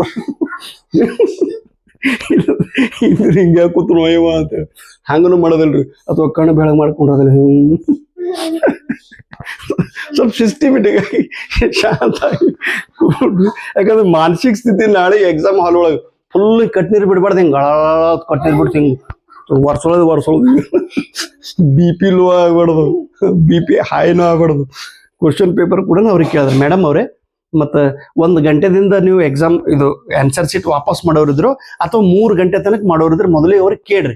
ಅವ್ರಂದ್ರೆ ಇಲ್ರಿ ಸರ್ ಪೇಪರ್ ಒಂದನ್ನು ನಾವು 3 ಗಂಟೆ ಆಗನ ತೊಗೊತೀವಿ, 2 ಆನ್ಸರ್ ಶೀಟ್ ಕೊಟ್ಟಿವಿ ಅಂದ್ರೆ ಅವಾಗ ಸ್ವಲ್ಪ ರಿಲ್ಯಾಕ್ಸ್ ಏನಿದೆ ಅವ್ರಿಗೆ ಕೇಳ್ರಿ. ಮತ್ತು ಅವ್ರು ಜಾಸ್ತಿ ಮಾತಾಡೋದು ಕೆಲವೊಬ್ರು ಸೂಪರ್ವೈಸರ್ ಹಿಂಗೆ ತಿಳಿತೀನಿ. ನಾನು ಕಲಬುರಗಿ ಎಕ್ಸಾಮ್ಗೆ ಹೋಗಿದ್ದೆ, ಒಬ್ಬ ಮಾಮ ಸಿಕ್ಕಿದ, ಅಟ್ಟು ಮಾಮ ಹಾಕಿ ಮಾಮಿ ಇದು ಕಟ್ಟು ಗೋಳ ಪೇಪರ್ ಹಾಲ್ ಒಳಗೆ ಮಾತಾಡ್ತಿದ್ದವು. ತಲೆ ಕರ್ರತ್ತ ನನಗೆ ಏ ಮಮ್ಮ ಕೆಟ್ಟು ಮಾತಾಡ್ತೀರ ಮನ ಕಾಲೇರು ಬೀಳಿ ಅಂದ್ರೆ ಯಾಕ್ರಿ ಸುಮ್ ಕೊಡ್ರಿ ಸ್ವಲ್ಪ ಮಾತಾಡ್ಲಾರ ನೀವು ಸಿಗ್ನೇಚರ್ ಮಾಡ್ರಿ, ಮಾತಾಡ್ಲಾರ ತಂಬ್ ತಗೋರಿ. ಅವರೆಲ್ಲ ಹಿಂಗೆ ತಂಬದ್ ಮಾಡೋದಿರ್ತಮ್ಮ, ಅವು ಸುಮ್ ಒಳ್ಳೆ ಮಾತಾಡ್ತಿರ್ತಾವ್ರು. ಮಾತಾಡ್ಬಿಡ್ರಿ ಓಯಪ್ಪ ನಿನ್ನ ಕಾಲು ಬೀಳ್ತೀನಿ ನಾನು ಅವ್ರಿಗೆ 1 ತಾಸು ತಲೆ ಶಾಂತಿ ಇಡ್ರಿ. ನನಗೆ ಎಷ್ಟು ಕೂಲಾಗಿ ಮತ್ತು ಶಾಂತಿ ಇರ್ಬೇಕು ಎಕ್ಸಾಮ್ ವಾತಾವರಣಮ್ಮ. ಅವ್ರು ಸೂಪರ್ವೈಸರ್ ಹೆಚ್ಚು ಮಾತಾಡೋದು ಕೂಡಬಾರ್ದು. ಕ್ವಶನ್ ಪೇಪರ್ ಕೊಟ್ಟ ತಕ್ಷಣ 50 ಕ್ವಶನ್ ಇರ್ತಾರೆ ಪೇಪರ್ 1 ಒಳಗೆ. ಮೊದಲಿಗೆ ನಾ ಹೇಳಿನಲ್ಲ ಈಸಿ ಇರ್ಬೇಕು, ಅದು ಇಷ್ಟು ವೇಗವಾಗಿ ನೋಡ್ಬೇಕಲ್ಲ 50 ಕ್ವಶನ್ ಅನ್ನ.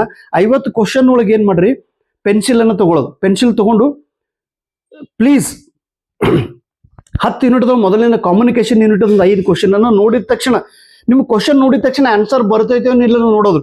ಬರ್ತಿತ್ತು ಅಂದ್ರೆ ಅಲ್ಲಿ ಟಿಕ್ ಮಾಡೋದು. ಫಸ್ಟ್ ರ್ಯಾಂಡಮ್ ಆಗಿ ಕ್ವಶನ್ ಅನ್ನ ಸುಮ್ಮನೆ ಒಂದು ಫಾಸ್ಟ್ ಓಡೋದು ಟೈಮ್ ಎಲ್ಲದ್ರಿ, ಫಾಸ್ಟ್ ಸುಮ್ಮನೆ ಒಂದು ಸ್ವಲ್ಪ ಹಿಂಗೆ ಪೇಜ್ 50 ನೋಡೋದು. ನೋಡಿ ಏನು ಮಾಡ್ರಿ, ನಿಮಗೆ ಈಜಿ ಯೂನಿಟ್ ಯಾವುದೈತಿ ಕಮ್ಯುನಿಕೇಶನ್ ಕ್ವಶನ್ ನೋಡೋದು. ನೋಡಿದ ತಕ್ಷಣ ಯಾವ್ದು ಬರಂಗಿಲ್ಲ ಅಲ್ಲಿ ಸ್ವಲ್ಪ ಹಿಂಗೆ ಗುಣಾಕಾರ ಚಿಹ್ನೆ ಮಾಡ್ರಿ, ಇದು ಬರಂಗಿಲ್ಲ ಅಥವಾ ಅದು ಕ್ವಶನ್ ಮಾರ್ಕ್ ಹಾಕ್ರಿ. ಕ್ವಶನ್ ನೋಡಿದ ತಕ್ಷಣ ನಿಮ್ಗೆ ಗೊತ್ತಾಗಬೇಕು ಇದು ಹಾರ್ಡ್ ಐತಿ ಇದು ಈಸಿ ಐತಿ ಹೇಳಿ. ಕ್ವಶನ್ ಓದಿದ್ಮೇಲೆ ಹೇಳೋದಲ್ಲ ಇದು ಹಾರ್ಡ್ ಇದೆ ಅಂತೇಳಿ, ಓದಿದ್ಮೇಲೆ ಹೇಳ್ತೀರ ಅಂದ್ರೆ ನೀನ್ ನಡೀತಮ್ಮ ಅನ್ನೋದು. ನಿಮಗೆ ಕ್ವಶನ್ ನೋಡಿದ ತಕ್ಷಣ ಹೇಳಕ್ ಬರ್ಬೇಕು ಈ ಕ್ವಶನ್ ಆನ್ಸರ್ ನನಗೆ ಬರ್ತೈತಿ ಅಥವಾ ಈ ಕ್ವಶನ್ ಆನ್ಸರ್ ನನಗೆ ಬರುವುದಿಲ್ಲ ಅಂತ ಹೇಳಿ. ಬರುವುದಿಲ್ಲ ಅನ್ನೋದು ಗೊತ್ತಾಗಬೇಕು ಮೊದಲಿಗೆ, ಇದು ಬರೋದಿಲ್ಲ ಕಾಟ್ ಹೊಡ್ಕೊಂತ ಹೋಗ ಬರೋದಿಲ್ಲ. ಮೊದಲು ಕಮ್ಯುನಿಕೇಶನ್, ಅದಾದ ನಂತರ ICT, ಅದಾದ ನಂತರ ಟೀಚಿಂಗ್ ಅಪ್ಟಿಟ್ಯೂಡ್, ಅದಾದ ನಂತರ ಹೈಯರ್ ಎಜುಕೇಶನ್, ಅದಾದ ನಂತರ ರಿಸರ್ಚ್, ಅದಾದ ನಂತರ ಪರಿಸರ ಅಧ್ಯಯನ. ಹೀಗೆ ಈಸಿ ಯೂನಿಟ್ ಅನ್ನ ಮೊದಲಿಗೆ ಮೆಮೊರಿ ಬೇಸ್ಡ್ ಇರೋ ಈ ಕ್ವಶನ್ ಅನ್ನ ನೀವು ಬಿಡಿಸ್ರಿ. ಆಮೇಲೆ ಏನು ನಿಮ್ದು ಯೂನಿಟ್ ಇರ್ತೈತಿ ಅಲ್ಲ ಯಾವುದು passage comprehension. Please passage comprehension complete 10 marks ನಿಮ್ಮ ಕೈ ಒಳಗದ ನೋಡ್ರಿ. ಒಮ್ಮೆ ಇಂಗ್ಲಿಷ್ ಪ್ಯಾಸೇಜ್ ಓದೋದು, ಒಮ್ಮೆ ಕನ್ನಡ ಓದೋದು, ಮತ್ತು ಒಮ್ಮೆ ಈ ಕಡೆ ನೋಡೋದು ಆ ಕಡೆ ನೋಡೋದು ಅಂದ್ರೆ ನಿಮ್ಗೆ ಏನೂ ಬಿಡಿಸೋದಿಲ್ಲ. ಒಂದು ಪ್ಯಾಸೇಜ್ 10 ಮಾರ್ಕ್ಸ್ ಐತಿ. 10 ಮಾರ್ಕ್ಸ್ದೊಳಗ ಏನು 5 ಕ್ವಶನ್ ಕೊಟ್ಟಿರ್ತಾನ್ರಿ. ಪ್ಯಾಸೇಜ್ಗೆ ನೀವು ಮ್ಯಾಕ್ಸಿಮಮ್ 8 ನಿಮಿಷ ಕೊಡ್ಬೇಕು. ಟೈಮ್ ಅಂತೂ ಕಂಪಲ್ಸರಿ. ಟೈಮ್ ಮ್ಯಾನೇಜ್ಮೆಂಟ್ ಬಹಳ ಇಂಪಾರ್ಟೆಂಟ್ ಎಕ್ಸಾಮ್ ಹಾಲ್ ಇದನ್ನೊಳಗೆ. ಮತ್ತು ಕ್ವಶನ್ ಒಂದು ಸ್ವಲ್ಪನೂ ಇಫೆಕ್ಟ್ ಮಾಡ್ಕೊಳ್ಳೋದಿಲ್ಲ ಮೈಂಡ್ ಮೇಲೆ. ಒಂದು ಸ್ವಲ್ಪನು ಹಾರ್ಡ್ ಇತ್ತಂದ್ರೆ ಲೆಟ್ ಇಟ್ ಬಿ, ಮನುಷ್ಯನ ಮೇಲೆ ತಗೊಳ್ಳೋದಿಲ್ರಿ ಇದು ಹಾರ್ಡ್ ಐತಿ ಅಂತೇಳಿ. ಹಾರ್ಡ್ನು ತಿಳ್ಕೊಳ್ಳೋದಿಲ್ಲ, ಸೋಪನು ತಿಳ್ಕೊಳ್ಳೋದಿಲ್ಲ. ಸೋಪ್ ಐತಿದ್ದು ಒಮ್ಮೊಮ್ಮೆ ಆನ್ಸರ್ ಮಾಡುವಾಗ ಒಮ್ಮೆ ನಾವು ತಪ್ಪು ಮಾಡ್ತೀವ್ರಿ. ಪ್ರತಿಯೊಬ್ಬರು ಆನ್ಸರ್ ಸೀಟ್ ಹಾಕುವಾಗ ಒಂದಿಲ್ಲ ಒಂದು ತಪ್ಪು ಮಾಡ್ತಾರೆ, ಬರೋದು ಡಬಲ್ ರೌಂಡ್ ಮಾಡಿರ್ತಾರೆ ಎಕ್ಸೈಟ್ ಆಗಿ ಫ್ಲೋ. ಹಾಗೆ ಮಾಡ್ಲಿಕ್ಕೆ ಹೋಗ್ಬೇಡ್ರಿ. ಅಮ್ಮ ಏ ತಂಗಿ ಅದು ಲೈಟ್ ಹಾಕಿ ಹಚ್ಚಿ ಅಮ್ಮ, ನನಗೆ ಕಣ್ಣು ಕುಕ್ಕುಳಗತ್ತವ. ವಿಡಿಯೋ ಮಾಡಕ್ಕಾರ ಲೈಟ್ ಹತ್ತದ ನೋಡು, ಬಂದ್ ಮಾಡೋದು. ಅದು ಹೆಂಗ್ ಬಂದ್ ಮಾಡ್ತಿ ನೋಡು, ಲೈಟ್ ಹತ್ತದ. ಕಣ್ ತ್ರಾಸ ಅಲ್ಲ. ಎಲ್ಲಿಗೆ ಬಂದಿತ್ರಿ? ಏನು ಹೇಳಗತ್ತಿದಪ್ಪನ, ಏನು ಹೇಳಗತ್ತಿದನ, ಏನೋ ಹೇಳ್ದನ. ಹೋಲ್ಬಿಡ್ರಿ, ಏನೋ ನನಗೆ ನಂಗೆ ನೆನಪು ಹಾರ್ತದ್ರಿ. ಏನು ಹೇಳಗತ್ತಿಲ್ಲ ಪುನಃ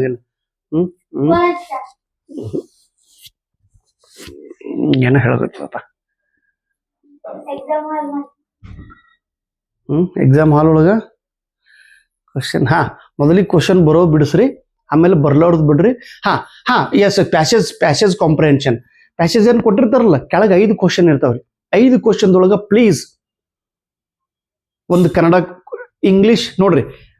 ಇಂಗ್ಲೀಷ್ ಮೀಡಿಯಂ ಸ್ಟೂಡೆಂಟ್, ಆಮೇಲೆ ಇಂಗ್ಲೀಷ್ ಲಿಟ್ರೇಚರ್ ಇರೋರು, ಕಾಮರ್ಸ್ ಸಬ್ಜೆಕ್ಟ್ ಇರೋರು, ಮ್ಯಾನೇಜ್ಮೆಂಟ್ ಇರೋರು, ಸೈನ್ಸ್ ಸ್ಟೂಡೆಂಟ್ ಇದ್ದವರು, ನೀವೆಲ್ಲ ಇಂಗ್ಲೀಷ್ ಮೀಡಿಯಂ ಕ್ವಶನ್ ಪೇಪರೇ ಇಂಗ್ಲೀಷ್ ಪ್ಯಾಸೇಜನ್ನೇ ನೀವು ಬಿಡಿಸ್ಬೇಕು. ಈ ಇತಿಹಾಸ, ಭೂಗೋಳ, ಕನ್ನಡ, ಆಮೇಲೆ ಕನ್ನಡ ಮೀಡಿಯಂ ಸ್ಟೂಡೆಂಟ್ ಇದ್ದವರು, ಪ್ಯೂರ್ ಇದ್ದವರು, ನೀವು ಕನ್ನಡ ಪ್ಯಾಸೇಜನ್ನು ನೀವು ಬಿಡಿಸ್ಬೇಕು. ಓಕೆ, ಬಿಡಿಸುವಾಗ ಏನು ಮಾಡ್ರಿ, ಪ್ಯಾಸೇಜ್ ನೋಡೋದು.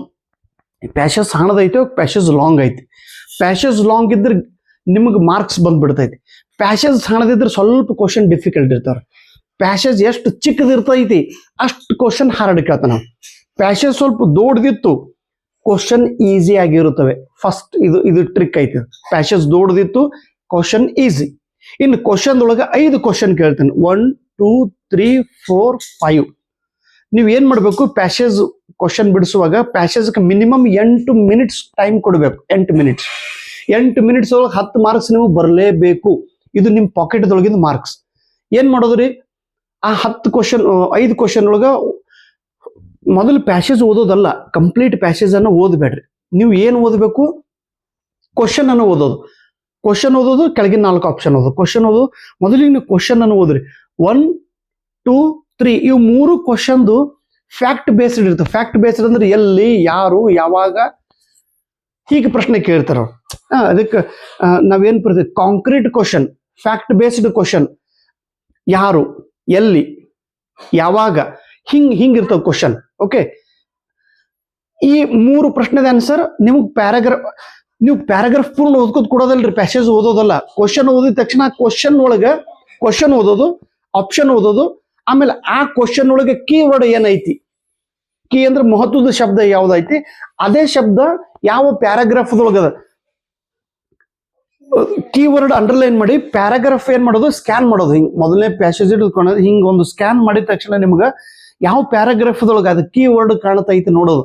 ಆ ಕೀವರ್ಡ್ ಹಿಂದೆ ಮತ್ತು ಮುಂದಿನ ಸೆಂಟೆನ್ಸ್ ಅನ್ನ ಕರೆಕ್ಟ್ ಆಗಿ ಓದೋದು.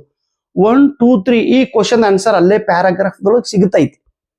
4ನೇ ಕ್ವಶನ್ದು ಆನ್ಸರ್ ಮಾಡುವಾಗ ಕಂಪ್ಲೀಟ್ ಪ್ಯಾಸೇಜ್ದ ಅರ್ಥ ಏನಿದೆ, ಪ್ಯಾಸೇಜ್ ಯಾವ ಕ್ಷೇತ್ರಕ್ಕೆ ಸಂಬಂಧ ಇದೆಯೋ, ಪರಿಸರಕ್ಕೆ ಸಂಬಂಧ ಇದೆಯೋ, ರಾಜಕೀಯ ಇದೆಯೋ, ಭೌಗೋಳಿಕ ಇದೆಯೋ, ವೈಜ್ಞಾನಿಕ ಇದೆಯೋ, ಯಾವುದು ಫೀಲ್ಡ್ ಏನಿದೆ, ಆಮೇಲೆ ಆ ರೈಟರ್ದು ಟೋನ್ ಹೇಗಿದೆ, ಅವನು ಪಾಸಿಟಿವ್ ಆಗಿ ಬರ್ದಿದ್ದನೋ ಅಥವಾ ನೆಗೆಟಿವ್ ಆಗಿ ಬರ್ದಿದ್ದನೋ ಅಥವಾ ಕ್ರಿಟಿಕ್ ಯಾರ ಮೇಲೆ ಏನೋ ಟೀಕೆ ಮಾಡಿದ್ದನೋ ಅನ್ನೋದು ನೋಡೋದು. ಯಾವುದು ಅದ್ರ ಟೋನ್ ನೋಡ್ಕೊಳ್ಳೋದು. ಟೋನ್ ನೋಡಿದ ತಕ್ಷಣ ನಿಮ್ಗೆ ಏನು ಗೊತ್ತಾಗ್ತದ್ರಿ, 4ನೇ ಕ್ವಶನ್ ಆನ್ಸರ್ ಮಾಡುವಾಗ ಆಪ್ಷನ್ ಕರೆಕ್ಟ್ ಆಗಿ ಓದಿ, ಆಪ್ಷನ್ದೊಳಗೆ ತಪ್ಪಿರೋ ಆಪ್ಷನ್ ಅನ್ನು ಕಟ್ ಮಾಡೋದು. ತಪ್ಪಿರೋ ಆಪ್ಷನ್ ಕಟ್ ಮಾಡಿದ್ರೆ ಅಂದ್ರೆ ಆನ್ಸರ್ ಆಟೋಮೆಟಿಕ್ ಆಗಿ ಸಿಗ್ತೈತಿ. 5ನೇ ಪ್ರಶ್ನೆ ಕಂಪ್ಲೀಟ್ ಅದರದ್ದು ಒಂದು ಇಂಪಾರ್ಟೆಂಟ್ ವೊಕ್ಯಾಬ್ಯುಲರಿ ಶಬ್ದದ ಮೇಲಿಂದ ಇರ್ಬೋದು, ಅಥವಾ ಮ್ಯಾಸೇಜ್ ಮೇಲಿಂದ ಇರ್ಬೋದು, ಅಥವಾ ಆ ಪ್ಯಾಸೇಜ್ದು ಮೇನ್ ಸೆಂಟ್ರಲ್ ಥೀಮ್ ಏನಿದೆ ಇರ್ಬೋದು, ಅಥವಾ ಅದ್ರ ಟೈಟಲ್ ಮೇಲಿಂದ ಇರ್ಬೋದು. ಹೀಗಾಗಿ ಮೊದಲನೇ ಪ್ಯಾರಾಗ್ರಾಫ್ ಮತ್ತು ಕೊನೆ ಪ್ಯಾರಾಗ್ರಾಫ್ದೊಳಗೆ ಕೊನೆ ಪ್ರಶ್ನೆದ ಆನ್ಸರ್ ಇರ್ತೈತಿ. ನೀವು ಪ್ಯಾಸೇಜ್ದು ಮಾತ್ರ ಸ್ವಲ್ಪ ಟೈಮ್, ನಾ ಹೇಳ್ರಿ 5 ಕ್ವಶನ್ಗೆ 8 ಮಿನಿಟ್ಸ್ ಟೈಮ್ ಕೊಟ್ಟರು ಕೂಡ ಅಲ್ಲಿ ನಿಮ್ಗೆ ರಿಸಲ್ಟ್ ಆಗಬೇಕು, ಅಲ್ಲಿ 10 ಮಾರ್ಕ್ಸ್ ಬರಬೇಕು. ಯಾರು ಪ್ಯಾಸೇಜ್ದೊಳಗೆ 10 ಪೈಕಿ 2 ಕ್ವಶನ್ ಕರೆಕ್ಟ್ ಮಾಡ್ತಾರೆ ನೋಡ್ರಿ, ಅವರು ಫೇಲ್. ಪ್ಯಾಸೇಜ್ದೊಳಗೆ ನಿಮಗೆ ಮಿನಿಮಮ್ 3 ಕ್ವಶನ್ ಅಂತೂ ಕರೆಕ್ಟ್ ಆಗಲೇಬೇಕು. 3 ಕ್ವಶನ್ ಕರೆಕ್ಟ್ ಆಗಲೇಬೇಕು. 4 ಐತೆ ಅಂದ್ರೆ ವೆರಿ ಗುಡ್. 5ಕ್ಕೆ 5 ಕರೆಕ್ಟ್ ಆಗಿದ್ರೆ ಅಂದ್ರೆ ನೀವು ಕೆಸೆಟ್ ಪಾಸ್ ಆಗಿದೆ ಅಂತ ತಿಳ್ಕೊಳ್ಳಿ. ಎಕ್ಸಾಮ್ ಹಾಲ್ ಒಳಗೆ ನಿಮ್ಗೆ ರಿಸಲ್ಟ್ ಇರ್ತೈತಿ. ನನಗೆ ಇಲ್ಲಿ ತನಕ ನಾನು ಎಲ್ಲಾ ರಾಜ್ಯದ ಸೆಟ್ ಎಕ್ಸಾಮ್ ಬರೆಯುವಾಗ ಇದು 5 ಏನು ಕ್ವಶನ್ ಅದ ನೋಡು ಪ್ಯಾಸೇಜ್ 100% ನಾನು ಕರೆಕ್ಟ್ ಆಗ್ತಿದ್ದೆ. ನಾ ಅದಕ್ಕೆ ಟೈಮ್ ಕೊಡ್ತಿದ್ದೆ ರೀ. 8 ಮಿನಿಟ್ ಹೋಗ್ಲಿ, 10 ಮಿನಿಟ್ ಆದ್ರೂ ಅದಕ್ಕೆ ಟೈಮ್ ಕೊಟ್ಟು ಅಲ್ಲಿ ಮಾರ್ಕ್ಸ್ ನಾ ಬರೋಬ್ಬರು ತೆಗ್ತಿದ್ದೆ. ಇನ್ನು ಯಾವ್ದು ಕ್ವಶನ್ ಬರಂಗಿಲ್ಲ ನೋಡ್ರಿ, ಬರದೇ ಇರೋ ಪ್ರಶ್ನೆ ಎಲ್ಲ ಡೀಟೇಲ್ ಆಗಿ ಓದೋದಲ್ಲ, ಪ್ಯಾಸೇಜ್ ಕಾಂಪ್ರಿಹೆನ್ಷನ್ ಓದ್ರಿ. ಆಮೇಲೆ ಮ್ಯಾಥಮೆಟಿಕಲ್ ರೀಸನಿಂಗ್ ದೊಳಗ ಬ್ಲಡ್ ರಿಲೇಷನ್ ಕ್ವಶನ್ ನಾನು ಎಂದೂ ತಪ್ಪು ಮಾಡಿಲ್ಲ. ಬ್ಲಡ್ ರಿಲೇಷನ್ ಅಂದ್ರೇನು, ಅಪ್ಪ ಅಮ್ಮ ಬ್ಲಡ್ ರಿಲೇಷನ್ ಅಂತಾರೆ. ಸಿಸ್ಟರ್, ಬ್ರದರ್, ಸಿಬ್ಲಿಂಗ್ಸ್, ಮಾಮ, ಮಾಮಿ, ಹಿಂಗ್ ಪ್ರಶ್ನೆ ಕೇಳ್ತಾರ. ಏನ್ ಕೇಳ್ತಾರ ನೋಡ್ರಿ, ಹಿಂಗ್ ಪ್ರಶ್ನೆ ಹಿಂಗ್ ಕೇಳ್ತಾರ. ನಿನ್ನ ಹೆಂಡತಿಯ ಪ್ರಶ್ನೆ ಹಿಂಗ್ ಕೇಳ್ತಾರ, ನಿನ್ನ ಹೆಂಡತಿಯ ಗಂಡನ ಮೊದಲನೇ ಮಗ ನೋಡ್ರಿ. ಅಥವಾ ನಿನ್ನ ಹೆಂಡತಿಯ ತಾಯಿ ನಿನಗೆ ಏನಾಗಬೇಕು, ನಿನ್ನ ಹೆಂಡತಿಯ ತಾಯಿ ನಿನಗೆ ಏನಾಗಬೇಕು. ಅವಾಗ ಈ ಪೇಪರ್ದೊಳಗ ಹಿಂಗ್ ಇಕ್ಕಿ ನನ್ನ ಹೆಂಡತಿ ಹಿಂಗ್ ಅನ್ನೋದಲ್ಲ ಅವ್ರಿಗೆ ಕೂತವ್ರಿಗೆ. ಅದೇ ಚಿನ್ನ ಮಾಡೋದು ಹಿಂಗ, ಇವನು ನಮ್ಮ ಅಪ್ಪನ ಅಪ್ಪ. ನಿಮ್ ಫ್ಯಾಮಿಲಿದ ನೆನ್ಪು ಮಾಡ್ಕೊಳ್ಳೋದು. ನಿಮ್ ಫ್ಯಾಮಿಲಿ ಚಿತ್ರ ಮನಸ್ಸಿನೊಳಗೆ ನೆನ್ಪು ಮಾಡ್ಕೊಳ್ಳೋದು. ಅವಾಗ ನಿಮ್ಗೆ ಕರೆಕ್ಟ್ ಆಗಿ ಅರ್ಥ ಆಗ್ತದೆ. ಇದು ಬ್ಲಡ್ ರಿಲೇಷನ್ ಮಾತ್ರ ತಪ್ಪು ಮಾಡೋದಿಲ್ಲ. ನೋಡ್ರಿ, ಹಿಂಗ್ ಬಹಳ ಚಂದ ಪ್ರಶ್ನೆ ಕೇಳಿದನು. ನನ್ನ ಹೆಂಡತಿಯ ಗಂಡನ ಹೆಸರು ಏನು? ನೋಡ್ರಿ, ನನ್ನ ಹೆಂಡತಿಯ ಗಂಡನ ಹೆಸರು ಏನು? ಹಾ, ವೆರಿ ಗುಡ್, ಕರೆಕ್ಟ್ ಹೇಳ್ದಮ್ಮ. ಅದ್ರ ನಂದು ನಾನೇ ಕೇಳ್ದಂಗಾಯ್ತು. ನೋಡ್ರಿ, ನನ್ನ ಹೆಂಡತಿಯ ತಾಯಿಯ ಅಳಿಯನ ಹೆಸರು ಏನು? ನೋಡ್ರಿ, ಪ್ರಶ್ನೆ ಹಿಂಗ್ ಕೇಳ್ತಿರಲ್ರಿ. ಅಥವಾ ನನ್ನ ಹೆಂಡತಿಯ ಗಂಡನ ಮಗಳು ಹೆಂಡತಿಗೆ ಏನಾಗುತ್ತಾಳೆ? ಹಿಂಗ್ ಪ್ರಶ್ನೆ ಹಿಂಗಾಗಿದೆ. ಅಲ್ಲದೆಲ್ಲ ಹಿಂಗಿತ್ತು. ನನ್ನ ಹೆಂಡತಿಯ ಗಂಡನ ಮಗಳು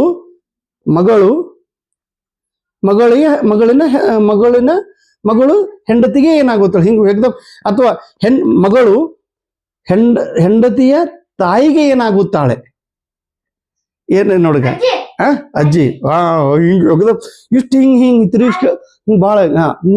ನೋಡ್ರಿ, ಈ ಅಣ್ಣ ತಂಗಿ ಇರುತ್ತಾರೆ, ಅವರಿಗೆ ತಾಯಿ ಇಳುತ್ತಾರೆ.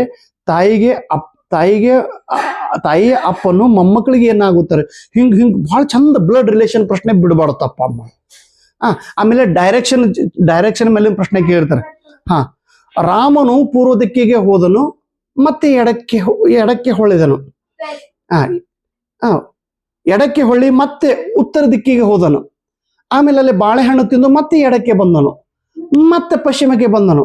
ಅವಾಗ ಅವನು ಎಲ್ಲಿ ನಿಂತನು? ಬಾರಿ. ಅವಾಗ ಇದು ಇಷ್ಟು ಸಿಂಪಲ್ ಪ್ರಶ್ನೆ ಇರ್ತಲ್ರಿ. ಅವಾಗ ನಿಮಗೆ ಇದು ದಿಕ್ಕು ಕರೆಕ್ಟ್ ಮಾಡ್ಕೊಳ್ಳೋದು. ಇದು ಉತ್ತರ ದಿಕ್ಕು, ಇದು ದಕ್ಷಿಣ ಸೌತ್, ಇದು ಈಸ್ಟ್, ಇದು ಪೂರ್ವ, ಇದು ಪಶ್ಚಿಮ.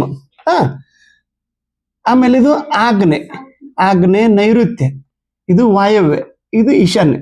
ಇಲ್ಲಿ ತನಕ ನಾನು ಡೈರೆಕ್ಷನ್ ಒಂದು ಪ್ರಶ್ನೆ ತಪ್ಪು ಮಾಡಿಲ್ಲ ಎಕ್ಸಾಮ್ ಹಾಲ್ ಒಳಗೆ. ಬ್ಲಡ್ ರಿಲೇಷನ್ ತಪ್ಪು ಮಾಡಿಲ್ರಿ ನಾನು.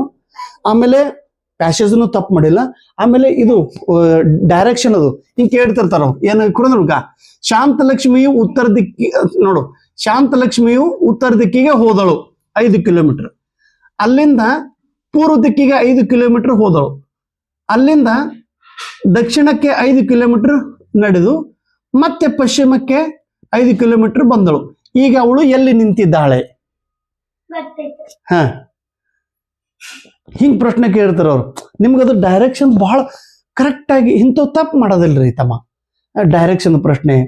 ಆಮೇಲೆ ಇನ್ನೊಂದು ಯಾವ್ದು ಪ್ರಶ್ನೆ ಅದ್ರಿ, ಬ್ಲಡ್ ಡೈರೆಕ್ಷನ್ ABCD.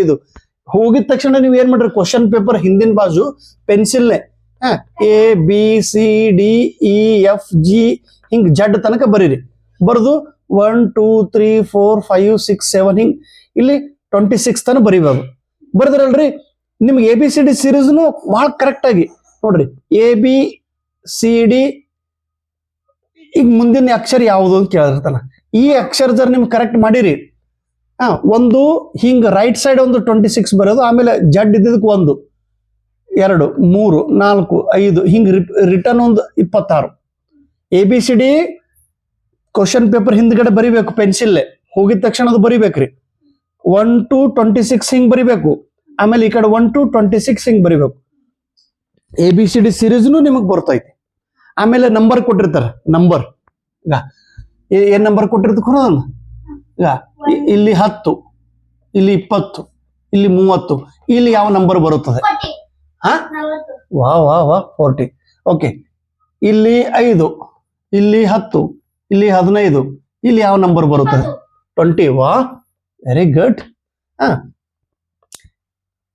ಇಲ್ಲಿ 50, ಇಲ್ಲಿ 100, 100, ಇಲ್ಲಿ 150, ಇಲ್ಲಿ ಯಾವ್ದು ಬರುತ್ತದೆ 200. Very good, 200. ಇನ್ನು ನಾವು ಏನ್ ಮಾಡ್ತಾನೆ ಗೊತ್ತದೇನು, ಇದಕ್ಕ ಇದ್ರೊಳಗೆ ತೆಗಿತಾನೆ, ಯಾವುದು ಸ್ಕ್ವೇರ್ ಇದ್ರೊಳಗೆ ತೆಗಿತಾನೆ. ಸ್ಕ್ವೇರ್ ಅಂದ್ರೆ ಹೇಗ್ರಿ, ಸ್ಕ್ವೇರ್ ಅಂದ್ರೆ ಕುನದ ಈಗ ಇಲ್ಲಿ 2 4, 3 9, 4 4 16. ಇಲ್ಲಿ ಯಾವ ನಂಬರ್ ಬರ್ತೈತಿ? ಹಾ, ಇಲ್ಲಿ 4 9 16, ಇಲ್ಲಿ ಯಾವ ನಂಬರ್ ಬರ್ತೈತಿ? 20. ಈಗ 2 4, 3 9, 4 4 16, 5 5 20. Very good, 20. ಹಾ, ಹಿಂಗ್ ಸ್ಕ್ವೇರ್ ನಂಬರ್ ಕೇಳಿರ್ತಾನೆ. ಒಮ್ಮೊಮ್ಮೆ ಏನ್ ಮಾಡ್ತಾನೆ, ಕ್ಯೂಬ್ದಾಗ ಕೇಳಿರ್ತಾನ್ರಿ. ಕ್ಯೂಬ್ದಾಗ ಹೆಂಗ, ಕ್ಯೂಬ್ದಾಗ ನೋಡ್ರಿ, ಈಗ 3 ಅದಕ್ಕಂದ್ರೆ 2 4 ಹಿಂಗ್ ಈಗ 2 ಕ್ಯೂಬ್ ಎಷ್ಟಾಗ್ತದ ನೋಡಮ್ಮ. 2 4 4 7 ಹಿಂಗ ಕ್ಯೂಬ್ದಾಗ ಪ್ರಶ್ನೆ ಕೇಳ್ತಿರ್ತಾರ. ಅದ್ರದ್ದು ಮೂರನೇ ಪಟ್ಟದ ಮೇಲೆ ಕೇಳಿರ್ತಾರೆ. ಅಥವಾ ಒಮ್ಮೊಮ್ಮೆ ಏನ್ ಮಾಡಿರ್ತೇನ್ರಿ, ಸಿರೀಸ್ ನಂಬರ್ ಸಿರೀಸ್ದೊಳಗೆ ಪ್ಲಸ್ ಸರಿ ಮಾಡಿರ್ತಾನೆ ಅಥವಾ ಮೈನಸ್ ಸರಿ ಮಾಡಿರ್ತಾನೆ. ಹಿಂಗೆ ಇಲ್ಲಿ ನೋಡ್ರಿ 2 2 ಇಲ್ಲೇನೋ 3 4 5 6 2 ಆಯ್ತು 2 1 2 2 4 2 3 6 6 7. ಇಲ್ಲಿ ಏನ್ ಮಾಡಿರ್ತಾನೆ ಕುನಂದ್ರು ಅದ್ರೊಳಗೆ ಒಂದೊಂದು ಪ್ಲಸ್ ಮಾಡಿರ್ತಾನ್ರಿ. 2 1 2 ಇದು 1 ಪ್ಲಸ್, 2 4 ಇದ್ರೊಳಗೆ 1 ಪ್ಲಸ್, 2 3 6 ಇದ್ರೊಳಗೆ 1 ಪ್ಲಸ್ ಸರಿ ಮಾಡಿರ್ತಾನೆ. ಅಥವಾ ಒಂದು ಮೈನಸ್ ಸರಿ ಮಾಡಿರ್ತಾನ್ರಿ ನಂಬರ್ ಸಿರೀಸ್. ಆಮೇಲೆ ನಿಮ್ಗೊಂದು ಡಾಟಾ ಕೊಟ್ಟಿರ್ತಾನೆ. ಡಾಟಾ ಇಂಟರ್ಪ್ರಿಟೇಷನ್ದೊಳಗೂ 5 ಕ್ವಶನ್ದೊಳಗೆ 1 2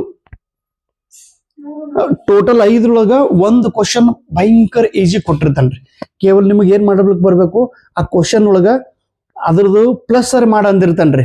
ಅಷ್ಟ್ರದ್ದು ಸಂಖ್ಯೆ ಅಷ್ಟು ಕೂಡಿಸಂತಾನೆ, ಅಡಿಷನ್ ಮಾಡಂತಾನ ಅಥವಾ ಅದು ಸಬ್ಸ್ಟ್ರಾಕ್ಷನ್ ಮಾಡಂತಿರ್ತಾನ್ರಿ. ಮತ್ತು ಬಾಡ್ಮಾಸ್ ಅಂತ ಒಂದು ರೂಲ್ಸ್ ಅದ. ಬಾಡ್ಮಾಸ್ ಏನ್ ಹೇಳು, ಬಾಡ್ಮಾಸ್ ಈ ರೂಲ್ಸ್ ಇಟ್ಕೊಂಡು ನಾವು ಗಣಿತನ ಬಿಡಿಸ್ಬೇಕಾಗ್ತದೆ. ಹಾ, ಬಿ ಅಂದ್ರೆ ಬ್ರಾಕೆಟ್, ಓ ಅಂದ್ರೆ ಆಫ್, ಡಿ ಅಂದ್ರೆ ಡಿವಿಷನ್, ಎಂ ಅಂದ್ರೆ ಮಲ್ಟಿಪ್ಲಿಕೇಶನ್, ಎ ಅಂದ್ರೆ ಅಡಿಷನ್, ಎಸ್ ಅಂದ್ರೆ ಸಬ್ಸ್ಟ್ರಾಕ್ಷನ್. ಈ ರೂಲ್ಸ್ ಇಟ್ಕೊಂಡು ನಿಮ್ಗೆ ಗಣಿತದ ಕ್ವಶನ್ ಕೊಟ್ಟಿರ್ತಾನ್ರಿ ಮ್ಯಾಥ್ಸ್. ಅವಾಗ ಬ್ರಾಕೆಟ್ದೊಳಗಿಂದ ಬಿಡಿಸ್ಬೇಕು, ಆಮೇಲೆ ಇಂಟುದು ಬಿಡಿಸ್ಬೇಕು, ಆಮೇಲೆ ಡಿವೈಡ್ ಮಾಡಬೇಕು, ಆಮೇಲೆ ಅದನ್ನ ಗುಣಾಕಾರ ಮಾಡಬೇಕು, ಆಮೇಲೆ ಅದನ್ನ ಕೂಡಿಸ್ಬೇಕು, ಆಮೇಲೆ ಅದನ್ನ ಕಳಿಯಬೇಕಾಗು. ಬಾಡ್ಮಾಸ್ ರೂಲ್ಸ್ ಇಟ್ಕೊಂಡು ಗಣಿತ ಮಾಡ್ಲಿಕ್ಕೆ ನಾವು ಬರ್ತೈತೆ. ಎಸ್, ಈ ಫಾರ್ಮುಲಾದಿಂದ ನೀವು ಅನ್ಬೋದು ಮ್ಯಾಥಮೆಟಿಕ್ಸ್ದು ನಾನೇನು ಹಿಂಗೆಲ್ಲ ಬಿಟ್ಟಿಲ್ರಿ, ಆದ್ರೆ ನಿಮಗೆ ತಿಳಿಸಿ ಹೇಳಕ್ ಬರಲಾಗಿದೆ. ಯಾಕೆ ಬರಲಾಗ್ಯದ್ರಿ? ಇಲ್ಲಿ ತನಕ ನಾನು ಎಕ್ಸಾಮ್ ಬರ್ದೀನಿ, ಅದನ್ನು ನೋಡ್ಲಾರೆ ಬರ್ದೀನಿ. ಆಮೇಲೆ ಅದ್ರ ಅವಶ್ಯಕತೆನೇ ಬಿದ್ದಿಲ್ಲ ಇಲ್ಲಿ ತನಕ ಎಕ್ಸ್ಪ್ಲೈನ್ ಮಾಡಿ ಹೇಳೋದು. ಯಾಕಂದ್ರೆ ನನಗೆ ಬರೋದಿಲ್ಲ ಅಂತ ತಿಳ್ಕೊಂಡು ಅದು ಎಕ್ಸ್ಪ್ಲೈನ್ ಮಾಡಿಲ್ಲ, ಅದು ಓದೇ ಇಲ್ಲ. ಬಟ್ ಇನ್ನು ಮುಂದೆ ಅದನ್ನು ಓದಿ ಕರೆಕ್ಟಾಗಿ ಹೇಳೋ ಪ್ರಯತ್ನ ಮಾಡ್ತೀನಿ. ಮ್ಯಾಥಮೆಟಿಕ್ಸ್ದು ಹೀಗೆ ಟೋಟಲ್ ಅಟ್ಲೀಸ್ಟ್ ಡೇಟಾ ಇಂಟರ್ಪ್ರಿಟೇಷನ್ದೊಳಗ ಏನ್ರಿ 1-2 ಕ್ವಶನ್ ನಾ ಕರೆಕ್ಟ್ ಮಾಡ್ತಿದ್ದೆ. 2 ಮ್ಯಾಥ್ಸ್ದೊಳಗ 1 ಕರೆಕ್ಟ್ ಮಾಡ್ತಿದ್ದೆ ನಾನು. ಲಾಜಿಕಲ್ ರೀಸನಿಂಗ್ದೊಳಗೆ 1 ಅಥವಾ 2 ಕರೆಕ್ಟ್ ಮಾಡ್ತಿದ್ದೆ. ಇಲ್ಲಿ ಇವು ನನ್ನ ಒರಿಜಿನಲ್ ಮಾರ್ಕ್ ರೀ. 2 2 2 6 ಕ್ವಶನ್ ನಾನು ಕರೆಕ್ಟ್ ಮಾಡ್ತಿದ್ದೆ. 5 5 5 15 ಕ್ವಶನ್ದೊಳಗ 6 ಅಂದ್ರ ಉಳಿತೆಷ್ಟ್ರಿ 9 ಕ್ವಶನ್. 9 ಕ್ವಶನ್ಗೆ ನಾನು ಏನ್ ಮಾಡೀನ್ರಿ, ದೇವ್ರ ಅಂಕೆ ಹಾಕಿನ್ರಿ. ದೇವ್ರಂದ್ರ ಯಾವ್ದು ಬರಂಗಿಲ್ಲ, ಇದಕ್ಕಂತೂ ನೆಗೆಟಿವ್ ಸಿಸ್ಟಮ್ ಇರಂಗಿಲ್ಲ. ಕೊನೆ ಹಂತದೊಳಗೆ ಹೇಳಗತ್ತೀನ್ರಿ ನಾನು ನಿಮ್ಗೆ. ನೀವು ಅನ್ಬೋದು ಮೊದಲಿಗೆ ಹಿಂಗ್ ಮಾಡಿದ್ರೆ ಬರ್ತದೇನ್ರಿ? ನೋ, ಮೊದಲಿಗೆ ನೀವು ಫುಲ್ ಟ್ರೈ ಮಾಡಿ ನೀವು ಬಿಡಿಸೋದು ಪ್ರಯತ್ನ ಮಾಡಿರ್ಬೇಕು, ಅಂದಾಗ ರಿಸಲ್ಟ್ ಬರೋದು. ಮತ್ತು ಪೇಪರ್ ಸೆಕೆಂಡ್ ಕೂಡ ಹಾಗೆ ಇರೋದೇ 100 ಕ್ವಶನ್. 100 ಕ್ವಶನ್ ಅಲ್ಲಿ 100 ಕ್ವಶನ್ದೊಳಗ ಅಟ್ಲೀಸ್ಟ್ ನಿಮ್ದು 50 ಕ್ವಶನ್ ಅದು ಕರೆಕ್ಟ್ ಆಗಿರ್ಬೇಕು ಎಕ್ಸಾಮಲ್ಲಿ. 50 ಅಂದ್ರೆ 100 ಮಾರ್ಕ್ಸ್ ಆಗ್ತಾವ. 100 ಮಾರ್ಕ್ಸ್. ಪೇಪರ್ 1 ಅಲ್ಲಿ ಮಿನಿಮಮ್ 30 ಕ್ವಶನ್ ಕರೆಕ್ಟ್ ಆಗಿರ್ಬೇಕು. 30 ಇವೊಂದು 50 80 ಕ್ವಶನ್ ಕರೆಕ್ಟ್ ಆಗಿರ್ಬೇಕು. 80 ಕ್ವಶನ್ ಅಂದ್ರೆ 160 ಮಾರ್ಕ್ಸ್ ಆಗ್ತಾವ್ರಿ. 150ದೊಳಗ 80 ಕ್ವಶನ್ ಕರೆಕ್ಟ್ ಆಗ್ಲೇಬೇಕ್ರಿ. ಇರೋದೆಷ್ಟು 180 ಮಿನಿಟ್ಸ್. 180 ಮಿನಿಟ್ಸ್ ಒಳಗ 160 ಪ್ಲಸ್ ಮಾರ್ಕ್ ತಗೊಳ್ಳೋದೈತಿ. ಯಾಕೆ ಹಾರ್ಡ್ ಅದ್ರಿ? ಇಷ್ಟು ಸರಳ ಐತಿಲ್ಲ ಕೆಸೆಟ್ ಎಕ್ಸಾಮ್. ಇಲ್ಲೇನು ಫಸ್ಟ್ ರ್ಯಾಂಕ್ ಬಂದ್ರೆ ಬಹಳ ಡಿಫ್ರೆಂಟ್ ಸರ್ಟಿಫಿಕೇಟ್ ಕೊಡೋರದ್ರ, ಪಾಸ್ ಆದವ್ರಿಗೆ ಜಸ್ಟ್ ಪಾಸ್ ಆದವ್ರಿಗೆ ಡಿಫ್ರೆಂಟ್ ಸರ್ಟಿಫಿಕೇಟ್ ಅಲ್ಲ, ಎಲ್ಲರಿಗೂ ಒಂದೇ ಸರ್ಟಿಫಿಕೇಟ್. ಸರ್ಟಿಫಿಕೇಟ್ದೊಳಗೆ no marks are not printed on your certificate. ಇಡೀ ಮಹಾರಾಷ್ಟ್ರ ಸೆಟ್ ಎಕ್ಸಾಮ್ದೊಳಗೆ 2015ನೇ ಸಾಲಿನೊಳಗೆ 2015 ಒಳಗೆ I got first rank in Maharashtra SET exam. 270 marks I got out of 350. ಅವಾಗ ನಮ್ಮ 3 ಪರೀಕ್ಷೆ ಇರ್ತಿದ್ರು, ಪೇಪರ್ 1, ಪೇಪರ್ 2, ಪೇಪರ್ 3 ಅಂತೇಳಿ. ಪೇಪರ್ 1, ಪೇಪರ್ 2 ಎರಡು ಕೂಡಿ ತಗೋತಿದ್ದವ. ಆಮೇಲೆ ಮಧ್ಯದೊಳಗೆ 2 hours ಬ್ರೇಕ್ ಇರ್ತಿದ್ರಿ. ಆಮೇಲೆ ಮತ್ತೆ 3ನೇ ಪೇಪರ್ ತಗೊಂತಿದ್ದವ ಒಂದೇ ದಿವಸದೊಳಗೆ. ಅದು 3ನೇ ಸೆಷನ್ ಒಳಗೆ. ಫಸ್ಟ್ ಸೆಷನ್ ಒಳಗೆ ಸೆಕೆಂಡ್ ಸೆಷನ್ ಒಳಗೆ 2ನೇ ಪೇಪರ್, ಮಧ್ಯದೊಳಗೆ 2 ತಾಸಿನ ಟೈಮ್. ಆ 2 ತಾಸಿನೊಳಗೆ ನಾನು ರಿವಿಷನ್ ಮಾಡ್ತಿದ್ದೇವೆ 3ನೇ ಪೇಪರ್ದು. ಅದು ಇಷ್ಟು ರಿವಿಷನ್ ಮಾಡ್ತಿದ್ದಲ್ಲೋ, ಆ 2 ತಾಸೇ ನನಗೆ ಟರ್ನ್ ಮಾಡೋದು. ನಾನು ಬೇರೆ ಬೇರೆ ರಾಜ್ಯಕ್ಕೆ ಹೋಗುವಾಗ ನನ್ನ ಅಭ್ಯಾಸ ಹೇಗಿರ್ತಿದ್ರಿ, ಟ್ರೈನ್ ಒಳಗನೆ ರಿವಿಷನ್ ಮಾಡ್ಕೊಂತ ಹೋಗೋದು. ಬುಕ್ ಓದ್ತಿದ್ದಿಲ್ಲ ನಾನು ಟ್ರೈನ್ ಒಳಗೆ ಕೂತಕ್ಕರಿ. ನಾನು ಬೇರೆ ಬೇರೆ ಸ್ಟೇಟಿಗೆ ಹೋಗೋಕ್ರ ಒಂದು ಬ್ಯಾಗ, ಒಂದು ರೊಟ್ಟಿ, ಆಮೇಲೆ ಸ್ವಲ್ಪ ಶೇಂಗಾದ ಹಿಂಡಿ ಏನ್ರಿ. ರೊಟ್ಟಿ ಏನು ಖರಾಬ್ ಆಗ್ತಿದ್ದಿಲ್ರಿ 4-5 ದಿವಸ ತನಕ. ಆಮೇಲೆ ಶೇಂಗಾ ಅಂದ್ರೆ ಕಡ್ಲೆಕಾಯಿ, ಅದ್ರ ಚಟ್ನಿ ಇಷ್ಟು ತಗೊಳ್ಳೋ, ಟ್ರೈನ್ದೊಳಗೆ ತಿನ್ಕೋ ತಗೋದ್ರಿ. ರಿವಿಷನ್ ಮಾಡ್ಕೊಂಡು ತಗೋ ನಾನು. ಆ revision is the key to success. ಎಕ್ಸಾಮ್ಗೆ ಹೋಗುವಾಗ ಯಾರು ರಿವಿಷನ್ ಮಾಡ್ತಾರೆ ನೋಡ್ರಿ, ಅವ್ರ ರಿಸಲ್ಟ್ ಬರೋದು. ಆ 2 ತಾಸಿನ ಪೀರಿಯಡ್ದೊಳಗೆ ನಾನು ಒಂದು ಇದು ಒಯ್ತಿದ್ದೆ ನಾನು. ನೀವು ಕೂಡ ನಿಮ್ಗೆ ಸ್ವಲ್ಪ ವೀಕ್ನೆಸ್ ಇರ್ತಿತ್ತು ಅಂದ್ರೆ ಒಂದು ಆ್ಯಪಲ್ ಜ್ಯೂಸ್ ತಗೋರಿ, ಮೆಡಿಕಲ್ ಒಳಗಿಂದ ಆ್ಯಪಲ್ ಜ್ಯೂಸ್ ಆಗಲಿ, ಅಥವಾ ಲೈಟ್ದೊಳಗೆ ಸ್ವಲ್ಪ ಸ್ವೀಟ್ ತಗೊಡ್ರಿ. ಅಲ್ಲಿ ಬ್ರೇಕ್ದೊಳಗೆ ಊಟ ಮಾಡ್ಕೋತ ಕೂಡೋದಲ್ಲ. ಈಗ ನಿಮ್ಗೆ ಇಲ್ಲಿ ಬಿಡ್ರಿ, ನಿಮ್ಗೆ 3 ತಾಸಿನ ಪೇಪರ್ ಇರ್ತೈತಿವ್ರಿ. ನಮಗೆ ಬ್ರೇಕ್ದೊಳಗೆ ಇರ್ತೈತಿ 2 ಗಂಟೆ ಬ್ರೇಕ್ ಇರ್ತೈತಿ ಮಧ್ಯದ. ಎಸ್, ನಾನು ಆ್ಯಪಲ್ ಜ್ಯೂಸ್ ತಗೊಂತಿದ್ದೆ, ಆಮೇಲೆ ಎಲೆಕ್ಟ್ರೋನ್ ತಗೋತಿದ್ರಿ. ಎಕ್ಸಾಮ್ ಬಿಟ್ಟ ತಕ್ಷಣ ಹೊರಗೆ ಬಂದು ಹಾಗೆ ಅದೊಂದು ಜ್ಯೂಸ್ ಕುಡಿದು ಮತ್ತೆ ರಿವಿಷನ್ ಮಾಡ್ಕೊಂತ ಕುಡೋಣ 2 ತಾಸು. ಆ ರಿವಿಷನ್ದಿಂದ ನನಗೆ ಭಾರಿ ಸ್ಟ್ಯಾಂಡರ್ಡ್. ಹೀಗಾಗಿ ನನ್ನ ರಿಸಲ್ಟ್ ಮಾಡಿರ್ಲಿಲ್ರಿ ಎಲ್ಲ ಸ್ಟೇಟಿಗೆ. ನಿಮಗೆ ಬರೀ ಒಂದು ಸ್ಟೇಟದ ಪರೀಕ್ಷೆ ಪಾಸ್ ಆದ್ರೆ ನಿಮ್ಮ ಭವಿಷ್ಯ ಉಜ್ವಲ ಆಗ್ತದ್ರಿ. ನನ್ನಂಗೇನು ಎಲ್ಲ ಸ್ಟೇಟ್ ಬರ್ಕೊಂತ ಹೋಗಿ ಅಂದಿಲ್ಲ. ಮುಂದೆ ನಿಮ್ಗೆ ಅನಿಸ್ತು ನೌಕರಿ ಸಿಕ್ಕ ಮೇಲೆ ಖುಷಿಗಾಗಿ ಇಡೀ ದೇಶ ನೋಡಿ ಬರೋದ್ರ ಸರ್ ನಾನು ತಿಳ್ಕೊಂಡು ನೀವು ಎಕ್ಸಾಮ್ ಬರೀರಿ ಬೇರೆ ಬೇರೆ ಸ್ಟೇಟದು. ಅವಾಗ ನೀವು ಬೇರೆ ಬೇರೆ ಸ್ಟೇಟನ್ನು ನೋಡ್ಕೊಂತ ಹೋಗ್ರಿ. ಆದ್ರೆ ಈಗ ನಾನು ಬರಿತೀನಿ ಸರ್ ನಿಮ್ಮಂಗಂದ್ರೆ ನನ್ನಂಗೆ ನೀವು ಹುಚ್ಚುತನ ಮಾಡಬಾರ್ದು.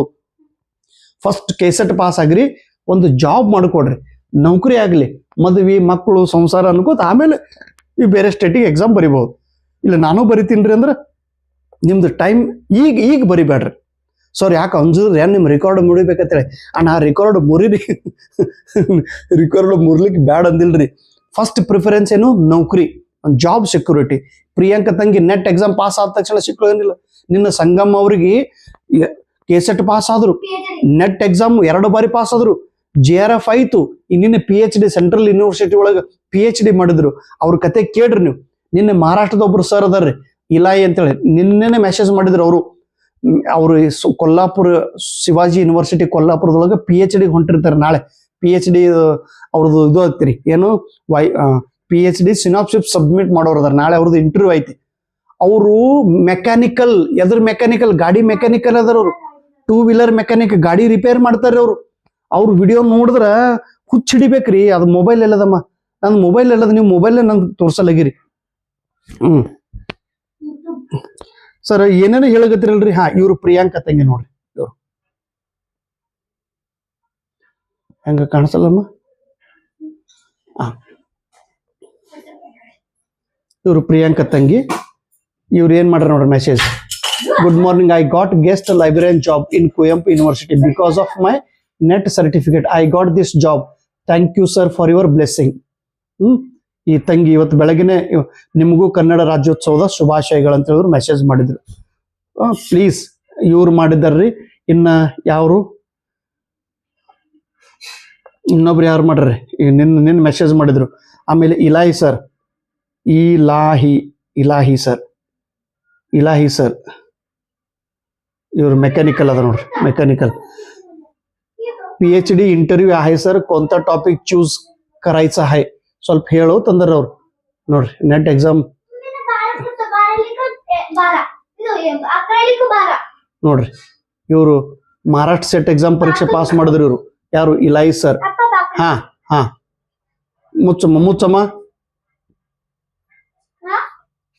ಬಾಗಲ್ ಮುಚ್ಚಲ್ಲ ಹಾ you always guide us sir your YouTube channel help a lot sir I always watch your YouTube lecture sir ನೋಡಿ ಇಲಾಯಿ ಪಾಸ್ ಆಗ್ಯಾರ ಇಲಾಯಿ sir history I am overwhelmed to see your outstanding and stunning result what a man of patience and hard work you are the original inspirations to all youth hearty congratulations dear Eli ಇಲಾಯ್ದು ನಾನು already ಒಂದು ಬಾರಿ ಅವ್ರದ್ದು video ಮಾಡಿದ್ದೆ ನಾನು ಇಲಾಯಿ sir ಅವ್ರ video ಮಾಡಿದ್ದೆ ಇಲಾಯಿ ತೋರಿಸ್ತೀನಲ್ರಿ ಇಲಾಯಿ sir ಅವರು ಇಲಾಯಿ DGK ಎಲ್ಲದ DGK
ಇಲಾಯಿ ಸರ್ ಇವರು ಪಾಸ್ ಆದರು ಇವರೆಲ್ಲರೂ ಪಾಸ್ ಆದವ್ರು ಇದಾರ್ರಿ ಇವ್ರಂತೂ